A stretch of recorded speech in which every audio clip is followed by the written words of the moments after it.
हाँ sir, recording मिलेगी तो अच्छा है। तो 5 बिजनेसेस में आपको वो बताऊंगा जिसमें आपको इन्वेस्टमेंट करने की जरूरत नहीं पड़ेगी। अगर आपके पास कुछ चीजें ऑलरेडी पहले से अवेलेबल हैं तो आप स्टार्ट कर सकते हो और इनकम जनरेट कर सकते हो। और कुछ 5 बिजनेसेस ऐसे होंगे जिसमें आपको कुछ इन्वेस्टमेंट लगानी पड़ेगी और आप बिजनेस को स्टार्ट कर सकते हो। सबसे पहले बिजनेस के बारे में बात करने से पहले आपके माइंड में और आपके पास 3 चीजें होना बहुत जरूरी है, तभी आप बिजनेस में सफल हो पाओगे और बिजनेस को शुरू कर पाओगे। पहला, आपका गोल क्लियर होना चाहिए कि आपको बिजनेस क्या करना है। ये नहीं कि आज आपने कुछ सोचा, 2 महीने पहले कुछ सोचा था और किसी से मिलने के बाद कुछ और सोचने लग गए। अगर ऐसा फ्लक्चुएट हो रहा है तो वो आपके लिए नहीं है। पहली चीज ये क्लियर रखना। आप सभी लोग, मैटर नहीं करता आपका बिजनेस छोटा है या बड़ा है, ठीक है, बस आपका जो गोल है वो आपका फोकस रहना चाहिए। दूसरी चीज, आपको उसके में नॉलेज कितनी ज्यादा है, और अगर नहीं भी है लेकिन आपका गोल फोकस्ड है तो उसके बारे में नॉलेज गेन करो ज्यादा से ज्यादा। ठीक है, ऐसे किसी पर्सन को पकड़ो जो उस लाइन में अच्छा जानता है, या खुद गूगल पे सर्च करो जितना आपसे होता है। ठीक है, और तीसरा फाइनल, प्रैक्टिकल जरूरी है, कुछ प्रैक्टिकल करो। जिसके लिए मैंने कहा था कि जॉब्स बहुत जरूरी हैं। अगर आपने जॉब्स की हुई हैं तो बहुत अच्छी बात है, और उसी जॉब्स को अगर आप एक्सपीरियंस बना के बिजनेस में डालते हो तो आपको 90% चांस है कि आप सक्सेस जरूर होंगे। सभी लोग बिजनेस नहीं करते क्योंकि सभी लोग बिजनेस में सफल नहीं होते। सफल तो जॉब में भी नहीं होते। जॉब में भी एक टाइम के बाद ये होता ना कि दिक्कत आ रही है, कभी भी कुछ हो सकता है, दूसरी भी देख रहा हूं, जब तक बॉस खुश है तब तक नौकरी चल रही है। आज है कल नहीं है, साल 2 साल 3 साल तक है, आगे पता नहीं, सैलरी हाइक नहीं मिल रही, X Y Z many reason. ठीक है, तो सबसे पहले हम उन पॉइंट्स को पकड़ते हैं जिसमें आपको इन्वेस्टमेंट ज्यादा लगाने की जरूरत नहीं पड़ती। आप बिना बिना इन्वेस्टमेंट ही मान के चलिए आपके बिजनेस स्टार्ट हो जाएंगे। तो उसमें सबसे पहला पॉइंट जो है, जैसे कि अभी चैट बॉक्स में मेंशन किया था, फूड का बिजनेस, खाने पीने का। तो खाने पीने का जो बिजनेस है वो सबसे सस्ता और टिकाऊ है, क्योंकि देखिए आप सभी लोग खाना तो खाते ही हो ना, और घर में खाना तो बनाते ही हो। तो उसको आप खर्चे में काउंट मत करो कि मैं खर्चा कर कि इसमें मेरा खर्चा लगना है। पॉइंट है या नहीं? खाना आप सभी लोग बनाते हो। आप एक ऐसे पर्सन से डिस्कस करो जो पर्सन बिजनेस करना चाहता है लेकिन उसके पास कुछ नहीं है, पैसा लगाने के लिए कुछ नहीं है, मैन पावर भी नहीं है, किसी को सैलरी देने के लिए कुछ नहीं है, लेकिन खाना बनाना अगर उसको आता है और खाना बना सकता है, तो अगर आप स्टार्टिंग में 8-10 लोग, 5-6 लोगों के लिए भी खाना बनाना शुरू करते हो तो वो बिजनेस आपका स्टार्ट हो सकता है। बस आपको खाना बनाना आना चाहिए, आपको बिजनेस की नॉलेज होनी चाहिए। ठीक है, खाना बनाना बहुत ही अच्छा बिजनेस है। टिफिन सर्विस बहुत ही अच्छी चीज है। ठीक है, अब मार्केट क्या है, कहाँ फाइंड करना है, ये आपके ऊपर है कि कैसे। वो जो लोग इसमें एंटर हैं या होना चाहते हैं उन लोगों को बाद में मैं गाइड करूंगा कि आपको मार्केट कहाँ कैसे मिलेगी इसकी। ठीक है, तो इसमें सबसे पहला पॉइंट है टिफिन सर्विस का काम या खाना बनाने का, जिसमें आपकी कॉस्ट ना के बराबर लगती है। आप रात को खाना बनाते हो, 3 लोग, अगर आप फैमिली में 3 लोग हो, खाना बनाया हुआ है, और अगर एक चौथा एंटर हो गया तो क्या वो खाना कम पड़ जाएगा? मैनेज हो तो जाता है, कुछ खाना एक्स्ट्रा तो नहीं लगता। और अगर उसी खाने से आपको इनकम भी हो रही है तो इससे बढ़िया क्या है? कभी ये मत सोचो कि बिजनेस के लिए पैसा चाहिए। ठीक है, बिजनेस को बड़ा करने के लिए पैसा जरूर चाहिए होता है, लेकिन स्टार्ट करने के लिए पैसे की जरूरत नहीं होती। आपका डिटर्मिनेशन, आपका गोल और आपका इंटरेस्ट और आपका एफर्ट, ये जरूरी होते हैं, ना कि बहानेबाजी की पहले फाइनेंस चाहिए। राइट और रॉन्ग? कितने लोग एग्री हैं इस बात से? कितने करेक्ट लोग करेक्ट। एग्री हैं? हाँ, यस सर। हाँ जी, एग्री हैं हम। क्योंकि देखो, बहुत सारे लोग मैंने सुने हैं कि नहीं यार पैसा होएगा, कितने पैसे चाहिए, जैसे किसी से बात करी, यार 5 लाख रुपए चाहिए तो ये होगा, 10 लाख रुपए चाहिए तो ये करेंगे, 1 करोड़ चाहिए तो ये होगा। अरे नहीं, पहले उस लायक तो बनो। आप जिसकी बात कर रहे हो ना, 5 लाख रुपए चाहिए तो करेंगे, पहले उनके यहाँ 8-10 हजार पे नौकरी करके स्टार्ट करो, फिर आपको पता लगेगा। तो पहला हमारा था खाना बनाने का काम। ठीक है, सेकंड जो है, सेकंड काम, हम सभी ने ग्रेजुएशन तक एजुकेशन गेन की होगी, ग्रेजुएशन तक पढ़े होंगे कम से कम। ठीक है, सभी जन, और हमारे बच्चे भी पढ़ ही रहे होंगे। तो उसमें सबसे पहला जो है, एक सेकंड,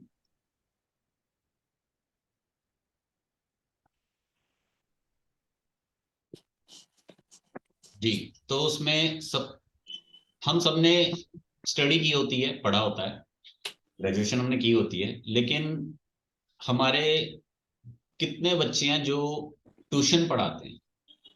10 में से कोई एक शायद, या वो भी नहीं।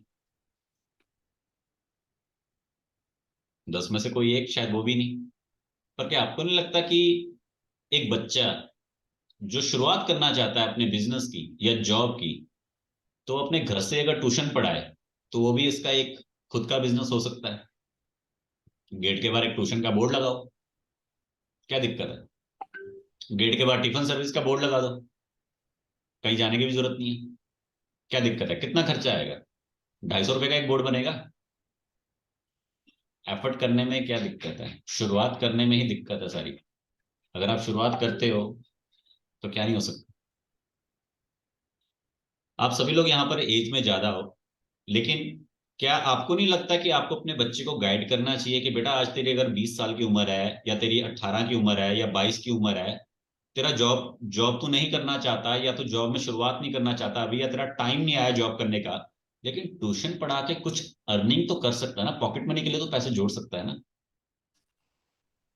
जी सर। करना चाहिए या नहीं? जी सर। कि देखिए, खुद से कमाया हुआ पैसा माँ बाप के द्वारा दी गई पॉकेट मनी से ज्यादा वैल्यूएबल होता है। मुझे कभी पॉकेट मनी नहीं मिली, तो ये बात मैं बहुत अच्छे से समझता हूँ।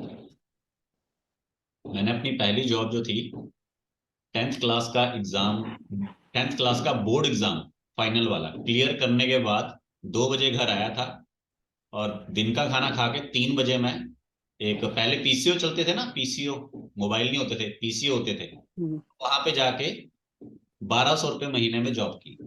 10th का एग्जाम फाइनल करके 3 बजे वहां बैठा, 3 बजे से लेके रात के 8 बजे तक वहां बैठना होता था।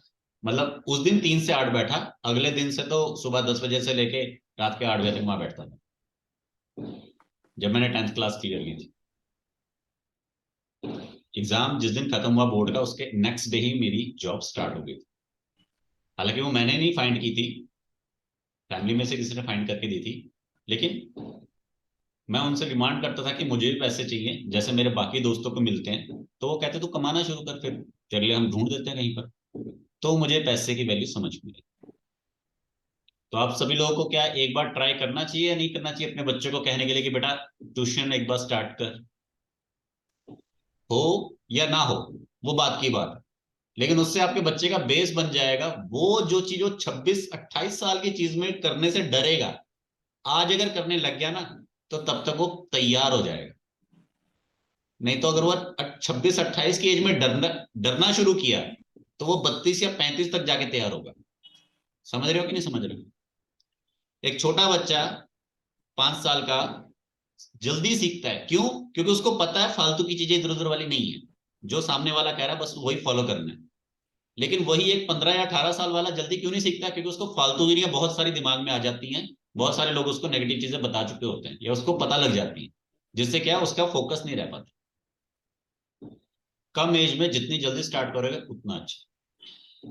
अब इसी चीज को थोड़ा सा हम बड़ा करके सोचते हैं। ये तो मैंने उनके लिए की जिन्होंने स्टार्ट करना है वेरी न्यू एज से, ठीक है? उसमें जरूरी नहीं कि आपका बच्चा 10th पास है, 12th पास है, ग्रेजुएट है। इवन कि अगर बच्चा आपका 8th क्लास पास भी है, 5th क्लास पास भी है, तो भी और छोटे बच्चे को पढ़ा सकता है। आप भी तो पढ़ाते ही हो, ठीक है ना? कोशिश करने में कोई हर्ज नहीं, कोशिश करोगे तो बहुत कुछ हो सकता है। बहुत सारे लोग तो फ्री में भी काम करते हैं सीखने के लिए, और कुछ लोग सिर्फ खर्चे पाने के लिए काम करते हैं, एक्सपीरियंस के लिए। मैंने भी किया है, और मैं अगर ना करता तो शायद मैं आज भी जॉब ही कर रहा होता, और आपके सामने कभी ना होता। सेकंड चीज, थोड़ा इसको बड़ा करके समझने के लिए क्या है, अब बच्चे जो ट्यूशन पढ़ा रहे हैं उसमें क्या करें? सिखा रहे हैं किसी को कुछ, क्या जो उन्होंने सीखा। आप किसी को कुछ ना कुछ सिखाओ। अब इसमें आप सभी लोगों की क्वारीज क्लियर होगी होंगी। जो लोग कह रहे हैं मैंने कंसल्टेंट बनना है, जो लोग कह रहे हैं मैंने कुछ ऑनलाइन शुरू करना है, जो लोग कह रहे हैं मैं कुछ ऑकल्ट फील्ड में करना चाहता हूँ, जो लोग कह रहे हैं मैं कुछ न्यूमरोलॉजी में करना चाहता हूँ, या फिर जो लोग कह रहे हैं मैं किसी को कोई कंसल्टेशन देना चाहता हूँ, वट, किसी को कुछ ना कुछ सिखाओ, ठीक है? चाहे आप 1-on-1 सिखाओ, ग्रुप में सिखाओ, फेस टू फेस सिखाओ, ठीक है, किसी को भी कुछ भी सिखाओ, तो जो भी आप किसी को कुछ भी सिखाते हो ना, जो भी आपके पास नॉलेज है, वो एक आपका बिजनेस बन सकता है जिसमें आपका कोई खर्चा नहीं। I agree with me? Yes और नो? क्योंकि आपने अब तक की जिंदगी में कुछ तो सीखा होगा, इतनी उम्र काट ली, 20 30 50 साल की, कुछ तो सीखा होगा। क्योंकि देखो, जिन लोगों की एज ज्यादा है वो लोग डिस्क्राइब नहीं कर सकते हमने आज तक क्या सीखा, क्योंकि एज बढ़ती जाती है तो ज्ञान घटता जाता है, बढ़ता नहीं है। बढ़ता ज्ञान सिर्फ बांटने से है।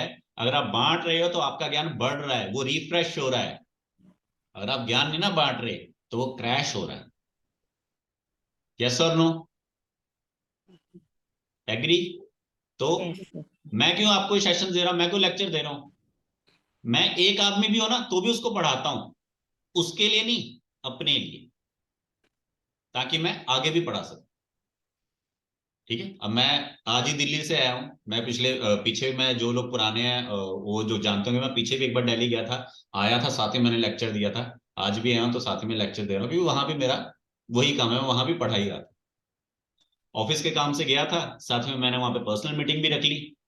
ठीक है, प्रोफेशनल और पर्सनल दोनों काम हो गए। ऑफिस के काम से एक दिन के लिए गया था, 2 दिन मैंने एक्स्ट्रा कर लिए। ऑफिस की तरफ से ये होगा कि जी एक दिन आने का, एक दिन जाने का, एक दिन आपका काम है, 3 दिन की छुट्टी। ऑफिस की तरफ से ऑफिस का काम भी हो गया और मेरा पर्सनल काम भी हो गया। बाकी ऑफिस वाले तो वैसे ही साथ ही में रहते कि हाँ भी चलो, गया तो है कम से कम, क्योंकि वैसे कोई जाके राजी नहीं होता। क्योंकि यहाँ पे क्या था, ऑफिस वाले कहते भाई जाना जरूरी है, बट हम आपको फेयर वगैरह कुछ नहीं देंगे। तो उसमें कोई जाके राजी नहीं होता। क्योंकि अगर आपने कहीं जाना है दूसरे शहर में, वहां पे जाके आपने इतने दिन निकालने हैं, तो जो आपका तकरीबन अप्रोक्सीमेटली 2 से 2,500 रुपए का क्लेम बनता है एक दिन का। तो कहते हैं हमने क्लेम वगैरह कुछ नहीं देना, लेकिन ये काम है, होना जरूरी है। तो मैंने कहा ठीक है, मैं चले जाता हूँ। वहां पे जाके मैंने अपना पर्सनल काम भी कर लिया। वहां पे एक सेशन रखा किसी नोन के यहाँ, कस्टमर के यहाँ। वहीं पे 4 लोग बुलाए, वहां पे 2 दिन की एक क्लास देके आ गए। ये आपके अंदर होना चाहिए कि आपने टाइम को कैसे यूज करना है। बहाने तो मैं भी बना सकता था ना, नहीं जी मेरी क्लास है मैं नहीं जा सकता, नहीं जी मेरा जॉब है मैं नहीं कर सकता, मैं क्लासेस नहीं दे सकता, कुछ भी। ठीक है, तो आपको जो भी आता है आप सिखाओ। और जब आप सिखाने लगोगे ना, सामने वाला जो क्लाइंट है आपका या जो आपका कस्टमर है, उसके साथ जब आपका एक बॉन्ड बनेगा, अर्जेंसी क्रिएट होगी, तो आप अपने लिए और उसके लिए टाइम निकालोगे। किसी महान आदमी ने कहा था कि एक बेकार आदमी टाइम नहीं निकाल सकता, एक बिजी आदमी टाइम निकाल सकता है। जो बेकार होते हैं ना, सो रहे होते हैं, कुछ काम नहीं करते, उनको कुछ कह दो वो हमेशा टाल मटोल कर देते हैं। लेकिन जो बिजी आदमी है वो अपने टाइम शेड्यूल में से जल्दी से टाइम निकालता है, मिनिमम टाइम निकालता है, और उस चीज को जल्दी से जल्दी कवर करता है। फटाफट बोलो क्या है ये, यस और नो, खत्म। और जो बेकार आदमी होता है वो टाल मटोल करता है, आज कल ये वो लड़ा। ठीक है, चलिए नेक्स्ट। कितने लोगों के पास कार एंड बाइक्स हैं? गाड़ी खड़ी हो जिसके घर पे, गाड़ी बाइक क्या है? मनोज जी, गाड़ी या बोथ। बाइक? बोथ। दोनों। दोनों। कितने लोग आपने ऐसे देखे जिनके घर में गाड़ी या बाइक जो होती है बस खड़ी होती है, चल नहीं रही होती? होता है नहीं? बहुत सारे लोग। हाँ। बहुत सारे लोग ना। तो वो खड़ी खड़ी क्या करी, कुछ करी? कुछ नहीं करी। उसका यूज क्यों नहीं करते? ओएलएक्स सुना है? अभी ओएलएक्स पे बेच दे। मैं बेचने की बात नहीं कर रहा अभी, लेकिन हाँ, पुराना सामान आपका है, ये सोफा बेकार पड़ा है, कुर्सी बेकार पड़ी है, ये कंप्यूटर बेकार पड़ा है, ओएलएक्स पे बेच दो, 4 पैसे कमाओ। मोबाइल फोन पुराना है, इसको कैशिफाई पे बेच दो, 4 पैसे कमाओ। सुना है ना? लेकिन बाइक और गाड़ी आप कभी बेचने की नहीं सोचते, क्यों? यार इसको बेच देंगे तो फिर हम क्या करेंगे, इमरजेंसी में हमने भी तो जाना है। अब उसका कैसे यूज करेंगे? बाइक को आप कैसे यूज कर सकते हो? बहुत सारे जोमेटो वाले होते हैं या ओला वाले होते हैं, उनको साथ अगर आप एक बार कभी कनेक्ट करो, तो उनमें से ही कई लोगों को रिक्वायरमेंट होती है बाइक्स की। आप उसे रेंट पे दे सकते हो, सेम आज अपनी गाड़ी को भी रेंट पे दे सकते हो, और रेंट पे देके भी आप उससे 4 पैसे अच्छे कमा सकते हो। अब ये मत सोचिएगा कि कोई हमारी गाड़ी तोड़ देगा, ठोक देगा, ये हो जाएगा वो हो जाएगा, क्योंकि ये डर है जो आपको आगे नहीं बढ़ने देगा। डर तो ये भी है ना, घर से बाहर जाएंगे कोई गाड़ी वाला हमें ठोक देगा, फिर भी तो घर से बाहर जाते ही हो। वो एक बॉन्ड बन जाएगा, ठीक है ना? क्योंकि बहुत सारे लोग हैं जो किराए पे भी रह रहे हैं, तो ऐसा तो नहीं कि कोई आदमी ये सोच के नहीं घर देता कि नहीं हमारे घर को तोड़ देंगे, कब्जा कर लेंगे। दुनिया तो बहुत किराए पे रह रही है, बहुत सारे लोग किराए की गाड़ियां चला रहे हैं, ईएमआई पे लेके चला रहे हैं, किराए पे चला रहे हैं, मांग के चला रहे हैं। तो क्या उनके काम धंधे नहीं चल रहे? आपको भी ऊपर से रेवेन्यू कुछ ना कुछ मिल रहा है ना। तो इसकी तरफ भी ध्यान दो। आपकी गाड़ियां बेकार पड़ी हैं, बेकार ही रह जानी है। उन्होंने हर साल 2,000, 5,000, 10,000 का इंश्योरेंस खाना है, प्लस सर्विस भी खानी है। और तेल तो तब खाएगी अगर चलेगी। ठीक है, तो इस पॉइंट पे आप ध्यान दो। बाकी तो आप अपना घर का पुराना सामान OLX पे बेचो, वो एक अलग चीज है। पुराना मोबाइल बेचना है वो अलग चीज है, उससे भी आप 2 पैसे कमा सकते हो, लेकिन वो बिजनेस नहीं बनेगा कभी। वो जस्ट एक छोटा सा इनकम सोर्स बनेगा, वो बिजनेस नहीं बनेगा। बिजनेस ये बनेगा आप अगर अपनी बाइक्स या अपनी कार्स को लगा सको। ठीक है। अभी लॉकडाउन के बाद तो मेरा बाइक वाला काम बिल्कुल नहीं चला या नहीं चल रहा, क्योंकि टू बी फ्रैंक, लेकिन लॉकडाउन से पहले मेरे बाइक्स का काम बहुत अच्छा चला था। लॉकडाउन से पहले 2017 से लेके 2019 तक 2 साल मेरे 4 बाइक्स मैंने परचेज किए थे सेकंड हैंड, और चारों के चारों बाइक्स मैंने जोमेटो और ओला में ही लगवाए हुए थे। और पुराना बाइक कोई खास ज्यादा महंगा नहीं आता था। ठीक है, अगर आप में से कोई पर्सन है जिसको नॉलेज हो कि कितने में आ जाता है पुराना बाइक, कोई यहाँ पर बता सकता है? 15-20,000। हाँ, 15 से 20 हजार में पुराना बाइक आ जाता है। और डेली आप कितना चार्ज करते हो एक बाइक वाले से? बाइक जो रेंट पे देना उस पर कितना चार्ज कर सकते हो, कोई आइडिया का बता सकता है? एक दिन का चार्ज, 2,000 के। एक दिन का, एक 200 सर। 2,000। एक दिन का चार्ज जो आप मिनिमम 300 रुपए से लेके 500 रुपए कर सकते हो, अगर आप अपना बाइक किसी को रेंट पे देते हो तो। उसका भी एक बॉन्ड बनता है, जैसे आपका रेंट एग्रीमेंट बनता है ना, बाइक का भी बनता है। तो मोस्टली जो जोमेटोज और ओलाज वाले हैं, या फिर कोई और कोई भी XYZ काम कर रहा है, जैसे कई बार आपने देखा अगर आप ट्रैवल करते हो, बाहर की घूमने जाते हो, वहां पे भी अगर आप बाइक हायर करते हो तो उसका भी आपको हम्म। 500 रुपये किराया देना पड़ता है। यस और नो? हाँ किसी अगर कहीं बाहर घूमने गए हाँ हो हाँ हाँ। तो फिर, तो वहां पे आपको क्या, तो उनको क्या डर है? तो आप क्या उनके लिए वो लॉयल नहीं हो? तो फिर डर किस बात का? ये डर ही है जो हमें आगे बढ़ने नहीं देता। सोचो कितनी इनकम हुई, 15 से 20 हजार पे एक बाइक पे आपने खरीदने पे लगाया। और अगर 300 से 500 रुपए, अगर 500 रुपए एक दिन का मान के चलो, तो जितनी आपकी खरीद है 15 हजार तो एक ही महीने में निकल गई। अगले 11 महीने तो मलाई खानी है। इससे बड़ा हम्म। प्रॉफिटेबल बिजनेस कोई सोच सोच पाए हो? सोचो कितना नहीं। मुनाफा है। मैं नया खरीदने को नहीं बोल रहा, नया महंगा है मुझे मालूम है। हम्म। नया लेना क्यों है? पुराना लो, खो जाए तो गम नहीं, चलता रहे तो कम नहीं। जैसे नकली सोने के बाद एक पानी में बोलते हैं ना, एक नकली सोना होता है, सोने से कम नहीं, खो जाए तो गम नहीं। ठीक है, हम्म। वही वो आदमी लाख सर रुपए का बट खरीद के लाता है, वही सेम कॉपी वो बाजार से 1,000 रुपए की ले आता है। अब दोनों बाद में फोटो खिंचवाते तो सेम टू सेम। तो बाइक पुरानी, और अदरवाइज नहीं तो आप गाड़ी ले सकते हो, गाड़ी को यूज कीजिए। ठीक है। सर गोवा में तो ये बड़ा बिजनेस है। हाँ जी। गोवा में तो ये बड़ा बिजनेस है। हाँ मैम, बिल्कुल बड़ा बिजनेस है, मुझे मालूम है। एक्चुअल में गोवा में हमारे नोन है, तो मैंने वहां से आइडिया ये लिया था। मैं जब पहली बार गोवा गया था, तो गोवा में मुझसे भी उन्होंने 700 रुपीज पर डे के हिसाब से पहले चार्ज मांगा। और बाद में मैंने उनको 350 रुपीज पर डे के हिसाब से मनाया, और मैंने उनको ये बोला था कि देख भाई, मैं 1 या 2 दिन के लिए ले रहा, मैं 7 डेज के लिए ले रहा हूँ। तो वो मान गया था। इसीलिए मैंने आपको 300 to 500 बोला, क्योंकि ये डिपेंड करता है कि पर्सन कितने पे मान रहा है। ठीक है। और सर मैंने आपको बट बता भी ये दिया कि बाइक किसके पास जाएगा और कौन इसको यूज करेगा। ठीक है। हाँ सर, बट ये जो ओला और जोमेटो का आप बोल रहे हो, तो ये हम लोग मतलब कैसे उनको कांटेक्ट कर सकते हैं? मैडम, आप घर पे खाना मंगाते हो, हाँ जोमेटो से कभी मंगाया होगा, हाँ। तो आपके पास खुद तो चल के आ रहा है। अच्छा, आपको उसको ही मैसेज पूछने का। पास करना है, आपको एक अच्छा मैसेज उन। पास करना है, वो अपनी कम्युनिटी में उसको सर्कुलेट करेगा, या आपको जितने ही मिलते हम्म जाते हैं, उतने लोगों को आप मैसेज पास करते जाओ, तो हम्म। वो बात बनेगी नहीं। अच्छा। ओके, टाइम लगता है हर मतलब चीज। डायरेक्ट उनके पास, कंपनी के पास जाने की जरूरत नहीं है। कंपनी कंपनी के पास तो, कंपनी तो खुद करती ना। कंपनी ये नहीं कहती, कंपनी क्या करती, कंपनी खुद कहती है कि अपना खुद का मोटरसाइकिल लेकर आओ और अलाइन करके आप जाओ। कंपनी हम्म। मोटरसाइकिल को अलाइन नहीं करती, कंपनी उनके डिवाइस को अलाइन करती है, मोबाइल को। ठीक ओके जी सर। है। चलिए, ओके। नेक्स्ट है आपका, जैसे कई लोगों को फोटो, कैमरे का बड़ा शौक होता है, फोटो खींचने का बड़ा शौक होता है, तो फोटोग्राफी, आप किसी की फोटोज खींच सकते हो। जैसे कई लोग शूट करवाते हैं, पार्क में शूट करवाते हैं, कई लोग अपने स्पेशल कहीं पे शूट करवाते हैं, वेडिंग का शूट करवाते हैं, या किसी की पार्टी में शूट हो गया, या किसी कोई पर्सनल अपना शूट करवाता है, उस तरह से। तो फोटोग्राफी का आप काम कर सकते हो, ठीक है।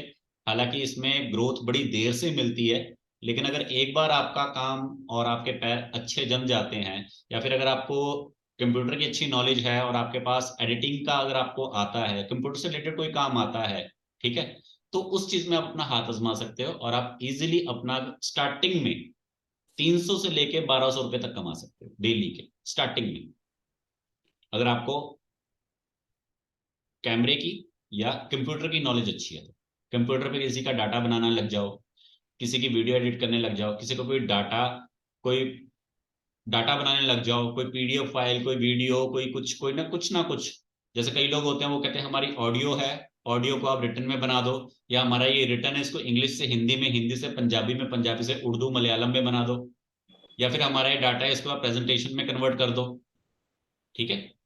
तो अगर आपके पास इस चीज का टैलेंट है तो आप इसको भी एज ए बिजनेस कर सकते हो घर बैठे, ठीक है। इसमें सबसे पहले तो मेन फोटोग्राफी है, क्योंकि फोटोग्राफी में ये है कि फोटोग्राफी का जो बिजनेस है वो स्टार्टिंग में कम लगता है, लेकिन बाद में काफी बड़े लेवल पे चले जाते हैं। क्योंकि फोटोग्राफर जो है स्टार्टिंग में भले आपसे 1000 रुपए चार्ज करे एक दिन के, या 500 भी कोई हो सकता है चार्ज करे एक दिन का, लेकिन बाद में ये 50,000 से 1 लाख रुपए तक भी चले जाते हैं, ठीक है। इसलिए मैंने फोटोग्राफी को यहाँ पे ज्यादा तवज्जो दी है, इवन की कंप्यूटर वाले काम से। कंप्यूटर वाला काम तब, अगर आपको कंप्यूटर के लेवल पे नॉलेज अच्छी है, लाइक डिजाइनिंग या वेबसाइट बनाना, तो आप एक बड़े लेवल पे जा सकते हैं, ठीक है। या फिर अगर आपको प्रमोशंस वगैरह करवानी आती है, या फिर आपको इंस्टा सोशल मीडिया को अच्छे से यूज करना आता है, क्योंकि जिस आदमी को ये चीजें आती होंगी वो ऑलरेडी पहले से प्लान करके बैठा होगा। हम यहाँ पर सिर्फ उनके बारे में बात करेंगे जिनके पास कुछ नहीं है, जो बिल्कुल नहीं सोच पा रहा है कि मैंने करना है क्या, कैसे करना है, लेकिन वो स्टार्ट करना चाहते हैं। क्लियर है अभी तक सबको जितना मैंने समझाया? क्लियर है? क्लियर है सभी को? हाँ सर। ओके। हाँ सर। नेक्स्ट लास्ट जो आप बिना खर्चे कर सकते हो वो है रूम रेंट पे देना।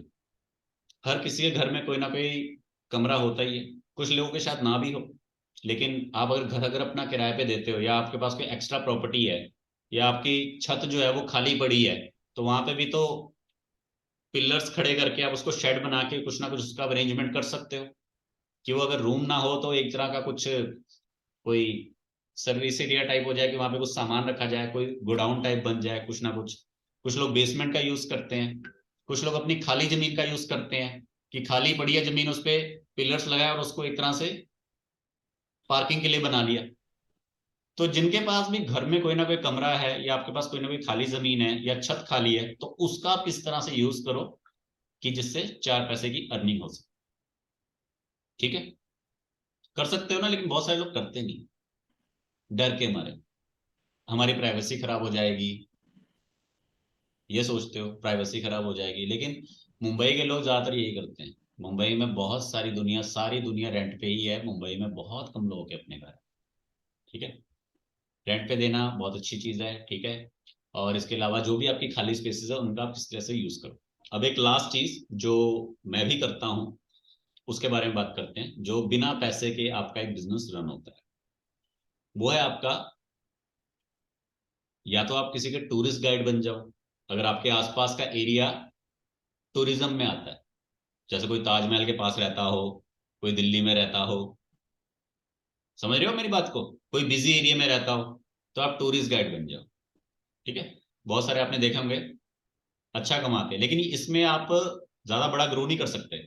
हाँ, डेली का 200 से लेकर 1000 रुपये कमा सकते हो। एक आदमी पकड़ा, उससे कम से कम 100 200 500 तक चार्ज किया, सारा दिन अगर आपने उसको आपके साथ घुमाना तो 1000 रुपये से 2000 रुपये तक चार्ज, ठीक है। पहला ये। सेकंड, इसमें क्या कर सकते हो, टूरिस्ट गाइड एक अलग हो गया, ये सिर्फ उन लोगों के लिए जिनके पास घर के आसपास कोई ना कोई अच्छी लोकेशन है। सेकंड है वेडिंग प्लानर, या फिर इवेंट मैनेजमेंट करना, किसी भी इवेंट्स को प्लान करना, या किसी भी इवेंट में कोई भी चीज एक प्रोवाइड करवाना, कोई भी एक पर्टिकुलर चीज। लाइक एग्जांपल, यहाँ पर अगर मैं एक शादी की बात कहूं, तो आप में से कितने लोग मुझे बता सकते हैं कि शादी में क्या क्या चीजें यूज होती हैं, बड़ी बिग, एज ए बिजनेस या इवेंट, शादी में क्या क्या यूज होता है? मैं आप सभी का सपोर्ट चाहूंगा। केटरिंग का, decoration, catering, decoration, decoration. Option आ रही है ना एक एक करके, क्या क्या कर सकते हो?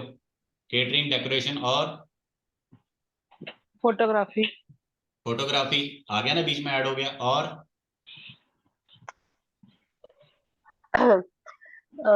दुल्हन को तैयार करने का काम कर सकते हैं, मेकअप, दुल्हन की मेकअप ज्वेलरीज हो ब्यूटिशियस। गई, दुल्हन मेकअप आर्टिस्ट, के कपड़े हो गए, दुल्हन की साड़ी की पैकिंग डिजाइनिंग, वगैरह हो गई। डिजाइनिंग। और इसमें ये भी कह लो पर्सनल, पर्सनल असिस्टेंट। ये दुल्हन के साथ में घूमने वाला चाहिए या दूल्हे के आसपास ही घूमने वाला चाहिए? ये सब डीजे, चीजें। और सोचो। DJ, DJ. DJ, music. अब हर किसी को तो डीजे का शौक नहीं, और हर कोई बड़े बड़े स्पीकर नहीं लग सकता, लेकिन कुछ लोगों को शौक होता है, वो बड़े बड़े स्पीकर घर में भी रखते हैं। तो आप उसको इनकम में यूज करो। क्यों गलत है? मेरे घर में एक बार प्रोग्राम था, मेरी शादी से पहले, अप्रोक्सीमेटली 4-5 साल पहले की बात है। तो मेरे फ्रेंड था नोन, उसके पास थे स्पीकर बड़े बड़े। तो मैंने वही स्पीकर उठा के अपने घर पे रखवाए, और मैंने उसको बोला यार तू आना जरूर। और उसको मैंने रिटर्न में जो मुझसे हुआ मैंने उसको दिया। वो कहता नहीं नहीं ऐसे। मैंने कहा ये मेरी तरफ से। मैंने कहा बाहर भी मैं लेता तो मेरे को 5-7 हजार रुपये बाहर भी देने थे। और बिल्कुल बढ़िया फंक्शन चला, कोई बिल्कुल भी ऐसे नहीं लगा कि यार कोई डीजे नहीं है। बड़े बड़े स्पीकर 2 लगाए और पर्दों से छुपा दिए, किसी को पता ही नहीं म्यूजिक कहाँ से आ रहा है।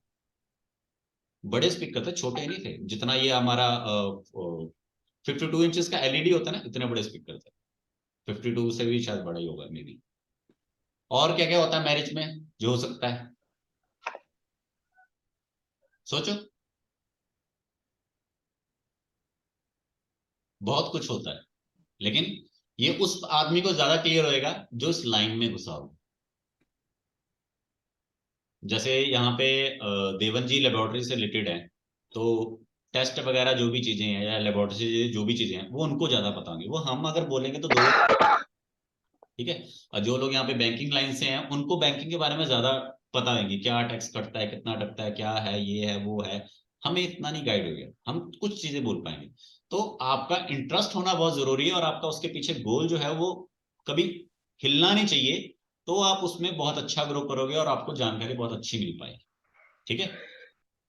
अब मैं इसमें क्या करता हूं वो मैं आपको गाइड करता हूं।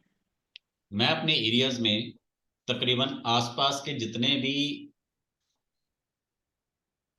हमारे पैलेसेस हैं, मैरिज पैलेसेस या रेस्टोरेंट्स लगा लीजिए, जहां पर फंक्शंस होते हैं, चाहे वो मैरिज का हो, चाहे इंगेजमेंट का हो, चाहे गेट टुगेदर है, चाहे न्यू ईयर है, चाहे कोई छोटा है, चाहे कोई बड़ा है, ठीक है। वहां सब जगहों पे मेरे कॉन्टैक्ट्स हैं। अगर किसी को कोई मेरे को अप्रोच करता है कि अब मेरे को एक फंक्शन करना है, तो मैं उससे बजट पूछता हूँ, लोकेशन पूछता हूँ और अरेंज करा देता हूँ। और पार्टी होने के बाद मेरा वहां से कमीशन आ जाता है। क्या मेरा खर्चा लगता है? नहीं लगता।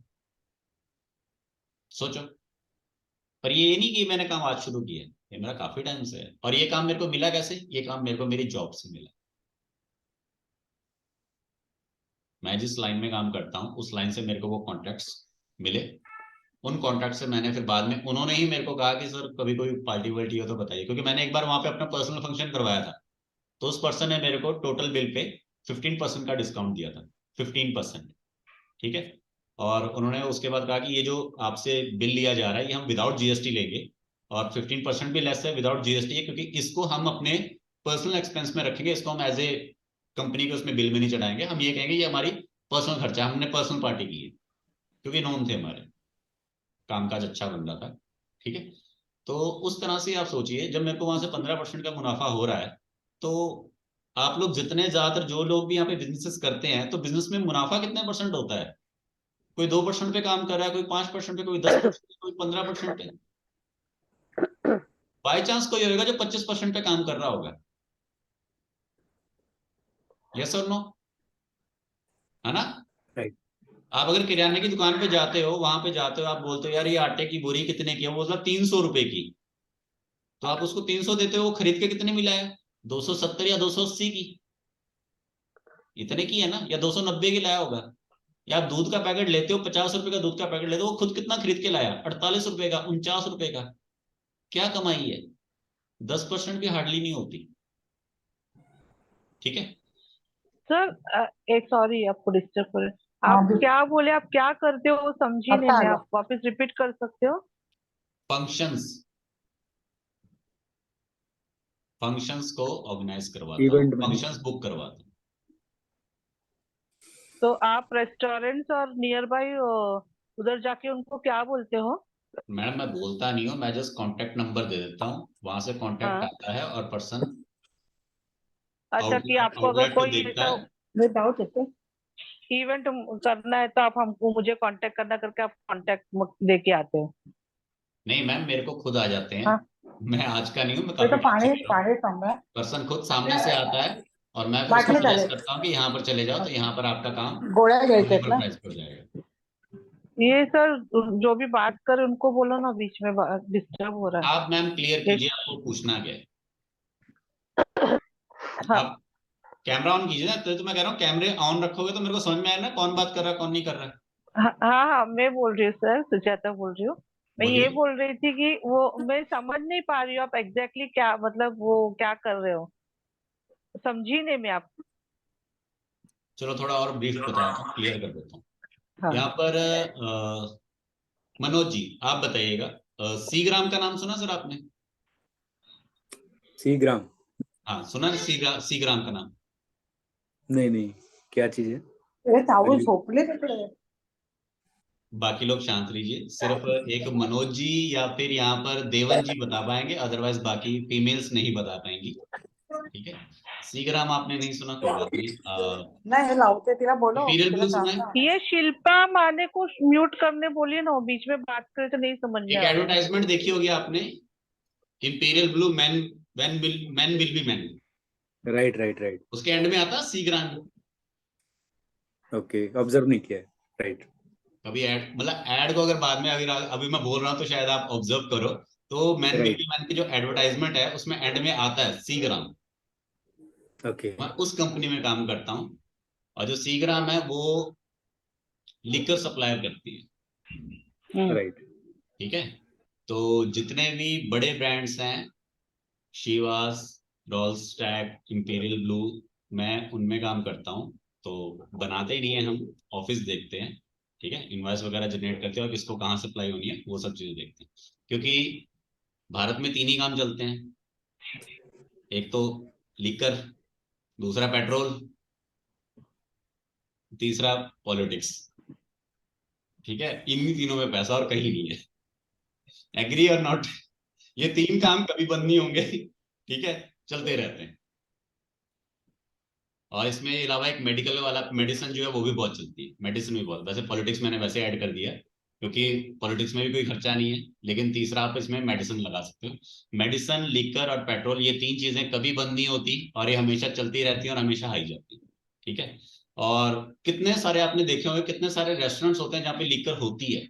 जो अच्छे रेस्टोरेंट होते हैं वहां सब जगहों पे लीकर होती है, और लीकर्स की तो प्रमोशन करते हैं हम, उनको बकायदा पैसा देते हैं लीकर की प्रमोशन करने का। तो जितनी जगहों पे भी लीकर्स होती है उन सब जगहों पे कॉन्ट्रैक्ट्स बनते हैं, और उन सब जगहों पे हमें डिस्काउंट्स भी ऑफर होते हैं, और हम फिर अपना पर्सन वहां डायरेक्ट भेजते हैं। तो क्यों नहीं मार्जिन बनेगा? बनेगा। हमसे तो लोग लिकर भी लेते हैं कि जी हमें विदाउट बिल के दे दो, बाहर से उठवा लेते हैं। हम कहते हैं कोई बात नहीं जी, बाहर से करवा लेते हैं, तुमको तो वहां से ही मिलता है। ठीक है, तो मैंने क्या बोला था, ऐसी कोई जॉब जिससे आप बिजनेस भी बना सको तो वो आपके लिए वेल एंड गुड है, लेकिन कोई कोई बना पाएगा और कोई किसी किसी को ऐसा मौका मिलेगा। ओके, क्लियर हो गया मैं क्या करता हूं और कैसे बनता है? अब तो दिक्कत नहीं है कि हाँ जी वो कैसे लीड मिली और कैसे वो बन पाएगा। अब तो कोई पूछने की दिक्कत नहीं ना, क्योंकि हमने सिर्फ कहना है और अगला आदमी करेगा ही करेगा, क्योंकि ये नहीं तो फिर उसका धंधा पानी बंद हो जाएगा। चलिए अब नेक्स्ट, जहां पर आप इन्वेस्टमेंट कर सकते हो उन पॉइंट्स को पकड़ते हैं। सबसे पहले जहां पर आप इन्वेस्टमेंट कर सकते हो उन पॉइंट्स को पकड़ते हैं। सबसे पहले यहाँ पर अगेन वही मेरा पॉइंट है जो मैंने फ्री वाले में बताया था कि बिना किसी पैसे के जो स्टार्ट कर सकते हो, उसी चीज को विद पैसा कैसे स्टार्ट कर सकते हो। उसमें सबसे पहला पॉइंट है फ्रूट्स एंड वेजिटेबल्स। आप अपने घर में और कुछ लाओ ना लाओ, फ्रूट्स एंड वेजिटेबल्स जरूर लेके आते। यस और नो? आटा चाहे लाओ ना लाओ, आटा महीने में 2 बार आता है। मेरे तो 2 बार आता है, आपके मालूम नहीं 1 बार आता है या 3 बार आता है, पर वेजिटेबल्स या फ्रूट तो रोज आता है। आता है ना? चलो रोज ना सही पर दूसरे दिन तो आता ही आता है। कोई केला, आम, आलू, प्याज, धनिया, टमाटर, कुछ ना कुछ तो आएगा। तो वो चीज जो मजबूरन हमें दूसरे दूसरे या तीसरे दिन लेनी पड़ रही है, तो क्या वो धंधा धंधा नहीं है? अब जितने भी मेंस हैं, हर रात को उन्होंने बैठना ही बैठना है, तो लीकर भी बिकती ही बिकती है, पेट्रोल भी बिकता ही बिकता है, मेडिसिन भी खानी ही खानी है, हर हफ्ते में, हर महीने में। तो जो चीज मैक्सिमम आपको दिख रहा है आसपास में कि बिक रही है, उस बिजनेस को हमेशा अक्वायर करो। पुराने टाइम पे जो पुराने लोग थे वो ये कहते थे कि तीन चीजें कभी पिटेंगी नहीं। पहला, हलवाई, क्योंकि उसने खाना बनाना ही बनाना है। हलवाई जो है वो क्या बोलते हैं, भटूरे भी बनाएगा, छोले पूड़ी भी बनाएगा और मिठाई भी बनाएगा। हलवाई कभी नहीं मरता, कभी नहीं मिटता। दर्जी कभी नहीं मिटेगा, कभी नहीं मिटेगा, कभी नहीं मरेगा, क्योंकि लोगों ने कपड़े पहनने ही पहनने हैं और कपड़े उसने बनाने ही बनाने हैं। और तीसरा जो है नाई। नाई कहते कभी नहीं मरता, कहीं बैठ जाए चाहे 10 क्यों ना हो, लोगों के बाल बढ़ेंगे, उन्हें कटवाने ही कटवाने हैं। तो ये तीन काम कभी फेल नहीं होते। आप इन तीनों में से कोई भी एक काम पकड़ लो, आपके बारे में आ रहे, कोई दिक्कत नहीं। तो इसीलिए मैंने फूड वाला बोला कि फूड बहुत अच्छा है, आप बनाते हो, आपके परिवार इजीली खाता है, आपको दिक्कत नहीं होती मेरा घर कैसे चलेगा। और वेजिटेबल्स में कितने लोग हैं यहाँ पे जो मेरे को आज किसी वेजिटेबल का रेट बता सकते हैं? कोई अगर आपने परचेज की हो आसपास में, किसी एक वेजिटेबल का रेट बता सकते हो? एप्पल वेजिटेबल, और चलो एप्पल का वेजिटेबल, ही ओके। बताओ, एप्पल का क्या रेट है आज आपके हाँ, एरिया में? 120 to 180, अलग अलग टाइप्स के। हाँ, 120 to 180। और वेजिटेबल का कोई बता पाएगा यहाँ पे? वेजिटेबल तो ये भिंडी है, आलू है, क्या रेट है? वही 30 रुपीज पाव kilo, I mean to 30 fifty rupees पाव, ग्राम यानी कि 120 रुपए किलो बोल रहे हैं। हम्म। ठीक है। फ्रूट्स में आपका फ्रूट्स में आपका 10 से लेके 30% तक का मार्जिन है। 10 to 30% तक का मार्जिन है फ्रूट्स में। और वेजिटेबल्स में आपका 20 to 60% का मार्जिन है। क्योंकि ये वाला बिजनेस मैं खुद करता हूं और दिखता है, इसीलिए बिकता है। और मेरे पॉलिसी पता क्या है? अभी इस टाइम पे आलू कितने लोगों को मालूम? आलू का क्या रेट है, कोई बता सकता है? 30 रुपीज केजी। मैम आपकी लोकेशन क्या है? मुंबई। तभी महंगा है, आलू वहां होता नहीं ना। और कोई पर्सन बता पाएगा किसी के यहाँ कोई आलू का रेट क्या चल रहा है सस्ता कहीं पे? मनोज जी आपके यहाँ? पर शायद अगर आप नई सब्जी मंडी जाते तो कुछ नहीं कह सकता मैं। क्योंकि देखो, नॉलेज रखोगे तो बात बनेगी, नहीं नॉलेज रखोगे तो बात नहीं बनेगी। ठीक है ना? लोग शेयर मार्केट के पीछे लगे रहते हैं। अरे शेयर मार्केट टोटल साल की आपको 15% की रिटर्न देगा, मैं महीने की 15% उठाता हूँ। मैं शेयर मार्केट में नहीं लगाता। हाँ, कभी कभी क्रिप्टो में जरूर लगा देता हूँ, वहां एकदम से बूस्ट आ जाता है, लग गए, बन गए तो बन गए, उजड़ गए तो उजड़ गए। अभी आलू जो हमारे यहाँ है पंजाब में, 10 से 15 रुपए किलो बिक रहा है। ओह, ठीक है, 10 से 15 रुपए किलो बिक रहा है, जो मैं बैकएंड से परचेजिंग 4 से 7 रुपए की लेके आता हूँ। 4 रुपए से लेके 7 रुपए के बीच में। सोचो कितना मार्जिन है, मार्जिन ही मार्जिन है। और उसके ऊपर की इंटरेस्टिंग चीज ये है कि मैं आलू फ्री ऑफ कॉस्ट देता हूँ। ये मेरा अलग फंडा है। 100 रुपए की परचेसिंग करो, आलू फ्री 1 किलो। क्योंकि मेरे को तो 100 रुपए की खरीद के पीछे 5 रुपए पड़े ना एक्स्ट्रा। लेकिन जो लोग सिर्फ एक ही चीज खरीदने आए थे, सिर्फ 30 रुपए की खरीदने आए थे या 40 की खरीदने आए थे, अब वो मजबूरन मेरे पास से ही खरीदेंगे ना। जो सिर्फ 50 की खरीदने आया था वो भी 100 की खरीद के जाएगा। और सिर्फ मार्केट में ये पता लगना चाहिए कि यार कोई आलू फ्री दे रहा है, वो वहां रेट भी नहीं पता करेंगे, सीधा यहाँ के खरीदेंगे। क्लियर? बिजनेस की स्ट्रेटजी साथ में लगानी आनी चाहिए। ठीक है, पहली चीज वेजिटेबल एंड फ्रूट्स, ये मैंने आपको क्लियर कर दिया। सेकंड, अब जैसे शिल्पा मैम ने बताया था कि शादी में दुल्हन को तैयार करना होता है, और मैंने आपको बोला था कि नाई कभी भूखा नहीं मरता। तो कोई सलून खोलो हेयर कटिंग का, या आप कोई ब्यूटी पार्लर का काम करो, ठीक है। ये भी मेरा एक अलग बिजनेस है, इसमें मैंने सलून का खोला हुआ है। हालांकि ब्यूटी पार्लर का लेडीज का इतना हमारे को नॉलेज नहीं है और हम लेडीज में डील भी नहीं करते। तो सलून का मैंने इसमें किया हुआ है। ये मैंने लॉकडाउन के बाद ही स्टार्ट किया है, क्योंकि उसके बाद बहुत सारे लोग तो पहले बाहर चले गए थे, फिर जब बाद में आए तो इसको मैंने स्टार्ट किया। इसमें हालांकि मैं नहीं जाता, मेरे जितने बिजनेस है उसमें मैं कहीं नहीं जाता, मैन पावर है मेरा, उसके साथ परसेंटेज का हिसाब किताब, कि तुम बैठ के आराम से करो, तुम भी मालिक हो मैं भी मालिक हूँ, मैं छोटा मालिक हूँ तुम बड़े मालिक हो। और वो बड़े खुश होके कहते हैं हाँ ठीक है बाबू जी ये लो, बीच में से कट, क्योंकि मैंने स्टैब्लिश करके देना। सलून का काम है, सलून के काम में मेरी क्या सिस्टम क्या है, 2 लोग रखो काम पे, और वहां पे ऊपर बोर्ड लगाओ कि हम सिखाते भी हैं। किसी नाई की दुकान पे देखा ऊपर लिखा हुआ कि हम सिखाते हैं? किसी नहीं ब्यूटी नहीं। पार्लर वाले के ऊपर लिखा हुआ देखा है कि हम सिखाते हैं? कुछ कुछ के लिखा होता है, लेकिन कितने लोग जाते हैं सीखने? नाई के तो मैंने कभी नहीं देखा, ब्यूटी पार्लर वाले को फिर भी देखा, कई लोगों को इंटरेस्ट हो जाता है। तो जो लोग सीखना चाहते हैं ना, हम उनसे फीस लेते हैं।